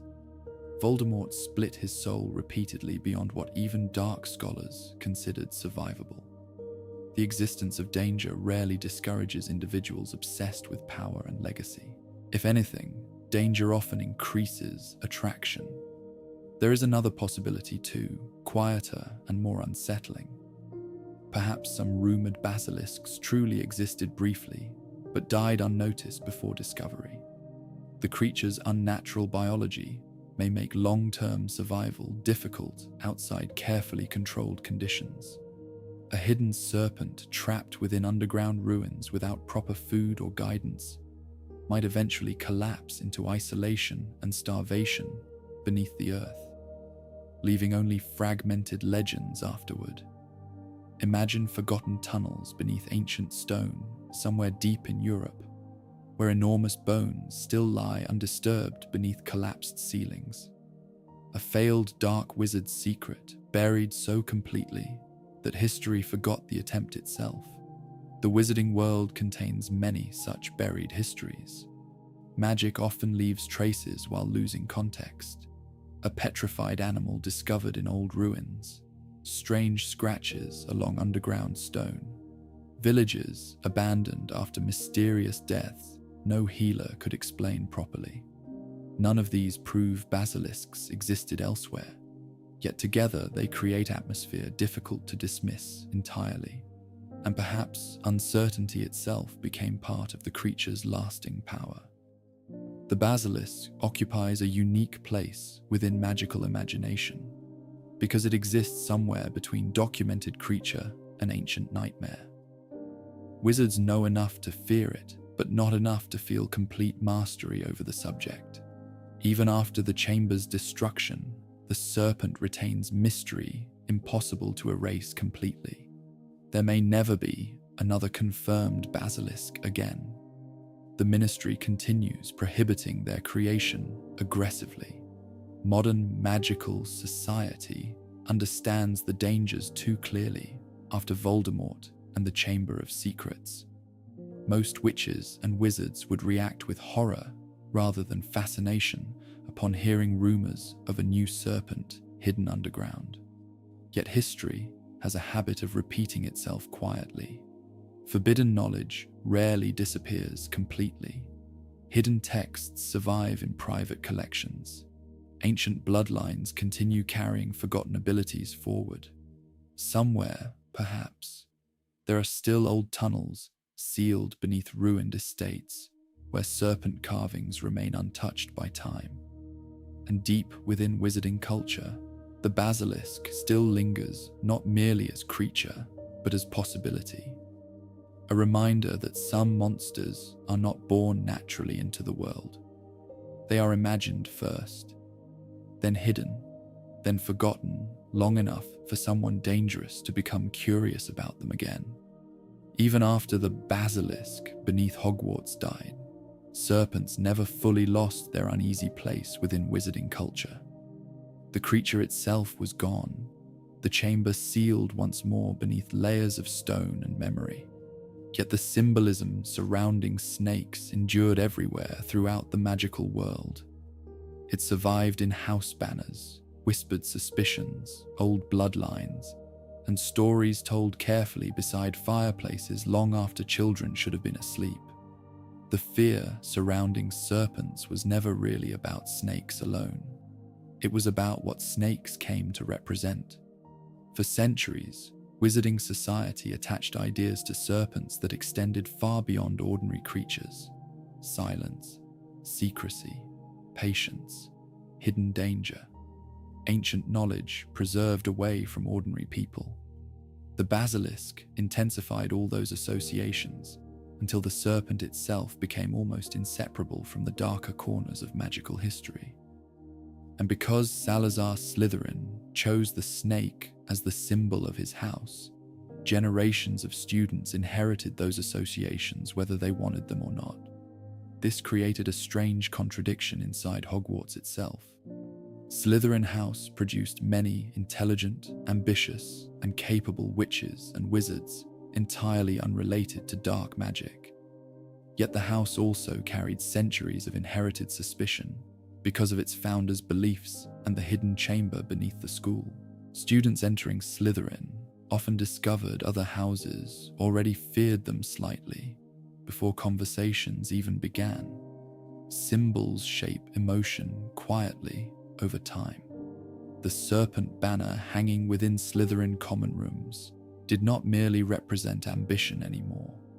It carried echoes of the chamber, the basilisk, Parseltongue, and Voldemort himself.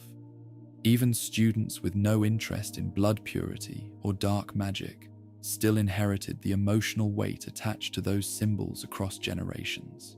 This burden affected Parselmouths even more deeply. After Voldemort's rise and the reopening of the chamber, speaking Parseltongue became almost impossible to separate from fear entirely. Most witches and wizards knew only two famous modern Parselmouths clearly, Tom Riddle and Harry Potter. One became the darkest wizard of the age. The other nearly died because people feared what his serpent language might mean. Very few ordinary witches and wizards ever heard Parseltongue spoken peacefully. The language itself remained unsettling because it activated something ancient within magical memory. Even without understanding the words, listeners recognized the hissing rhythm associated with hidden chambers and dangerous creatures. Fear survived through instinct as much as history. Children learned those instincts early. Stories about the Chamber of Secrets spread far beyond Hogwarts after the truth became public. Young witches and wizards heard about the basilisk moving through pipes beneath the castle.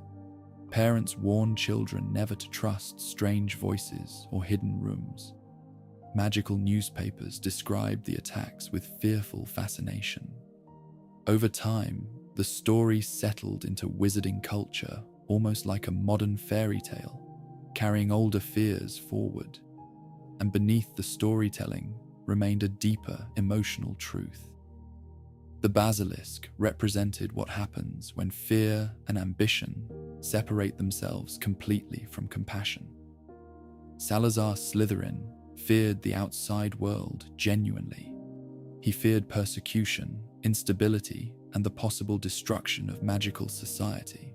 Those fears were not entirely imaginary within the violent medieval world surrounding Hogwarts' founding. Yet instead of responding through trust or cooperation, he chose secrecy and exclusion. The basilisk became physical expression of that decision, a hidden monster sleeping beneath children because one founder trusted fear more than people. Tom Riddle repeated the same pattern centuries later. He inherited Slytherin's symbols and beliefs while amplifying them through cruelty and obsession with immortality. Once again, the serpent became symbol of superiority, preserved through fear. The wizarding world remembered this. That memory explains why serpent imagery continued inspiring discomfort long after Voldemort's defeat. People rarely feared ordinary snakes directly. Magical society interacted comfortably enough with many dangerous creatures. What frightened them was the history attached to serpents specifically. A snake might simply be a snake, or it might represent hidden power waiting beneath the surface. This ambiguity gave serpent symbolism unusual emotional force. Even within magical scholarship, discussions surrounding basilisks often carried strange tension. Historians wrote carefully. Creature experts emphasized danger repeatedly. Certain old texts remained restricted despite public knowledge surrounding the chamber. It was as though the wizarding world collectively feared that studying basilisks too openly might awaken dangerous curiosity again. Perhaps they were not entirely wrong. Human beings possess a troubling habit of becoming fascinated by things that frighten them. The basilisk survived within magical imagination, precisely because the creature occupied that uncomfortable space between horror and fascination. Wizards feared it, yes, but they also could not stop imagining what it might feel like to command such power. That temptation lingered beneath the fear constantly. The serpent, therefore, became warning, not merely about dark magic itself, but about ambition without restraint. Many magical scholars later argued that the basilisk mattered symbolically because it revealed how intelligence and fear can combine into something monstrous when separated from empathy. Herpo the Foul created the first basilisk because he viewed life as material for experimentation. Slytherin preserved one beneath Hogwarts because he valued ideological purity more than innocent lives. Voldemort reopened the chamber because fear and domination formed the center of his identity. The serpent reflected each of them back to themselves. And perhaps that is why the wizarding world never stopped fearing snakes entirely afterward. The basilisk forced magical society to confront uncomfortable truths about its own history. Great intelligence does not guarantee wisdom. Ancient bloodlines do not guarantee moral superiority. Powerful magic separated from compassion eventually transforms into isolation and violence. The chamber itself embodied those truths physically. Hidden beneath Hogwarts for centuries, it existed almost like buried guilt inside the foundations of the school. Students laughed, learned, and formed friendships above, while below remained evidence that one founder believed fear justified preparing murder in secret. Even after the basilisk died, that history could not simply disappear. Future generations walking Hogwarts corridors would always know what once slept beneath them. Pipes hidden behind walls no longer seemed entirely harmless. Serpent carvings carried different emotional weight. The castle itself changed slightly once people understood the truth buried inside it. Yet interestingly, Hogwarts survived anyway. This matters. The chamber did not destroy the school, ultimately, because Hogwarts represented more than Slytherin alone. The castle also carried Gryffindor's courage, Ravenclaw's curiosity, and Hufflepuff's kindness. The basilisk revealed one dark inheritance within wizarding history, but not the entirety of it. In the end, children entered the chamber and ended the cycle themselves. Not pure-blood heirs preserving old ideology, not ancient magical authorities. Children choosing friendship and sacrifice over inherited fear. Perhaps this is the final reason the basilisk remains so emotionally powerful within wizarding culture. The creature's story is not really about serpents at all beneath the surface. It is about what human beings create when they allow fear to harden into identity. A basilisk is born unnaturally, raised in darkness, taught obedience instead of understanding, then hidden beneath the world until someone ambitious enough decides to awaken it. The wizarding world fears serpents because history taught them how easily hidden fear transforms into hidden violence. And still, despite everything, serpents remain fascinating. Children at Hogwarts continue joining Slytherin House proudly. Snake symbols still decorate old magical artifacts. Stories about parcel mouths continue spreading through wizarding folklore with equal parts fear and wonder. The magical world never entirely rejected serpent imagery, because symbols this ancient rarely disappear completely. Instead, they evolve. The basilisk once represented secrecy and dominance hidden beneath stone. After Harry Potter, it also became a reminder that ancient fear can be confronted and survived. The chamber opened again, and the world did not end. The hidden monster died. The children returned to sunlight. Perhaps that matters more than the fear itself. Still, somewhere deep within wizarding memory, the image survives. A serpent older than nations, moving silently through darkness beneath sleeping students. A hidden chamber waiting beneath ancient stone. A voice hissing softly through pipes no one else can hear. And because stories like that never fully disappear, the wizarding world still glances uneasily at serpents even now, remembering how easily fear hidden long enough can become something alive. Far beneath Hogwarts, the Chamber of Secrets still remains somewhere in darkness, sealed beneath layers of ancient stone and silence. The basilisk is gone now. Its voice no longer moves through pipes beneath sleeping students, and its pale body no longer coils through hidden tunnels built almost 1,000 years ago. Yet the memory of the creature lingers quietly within the wizarding world, because the basilisk was never only a monster.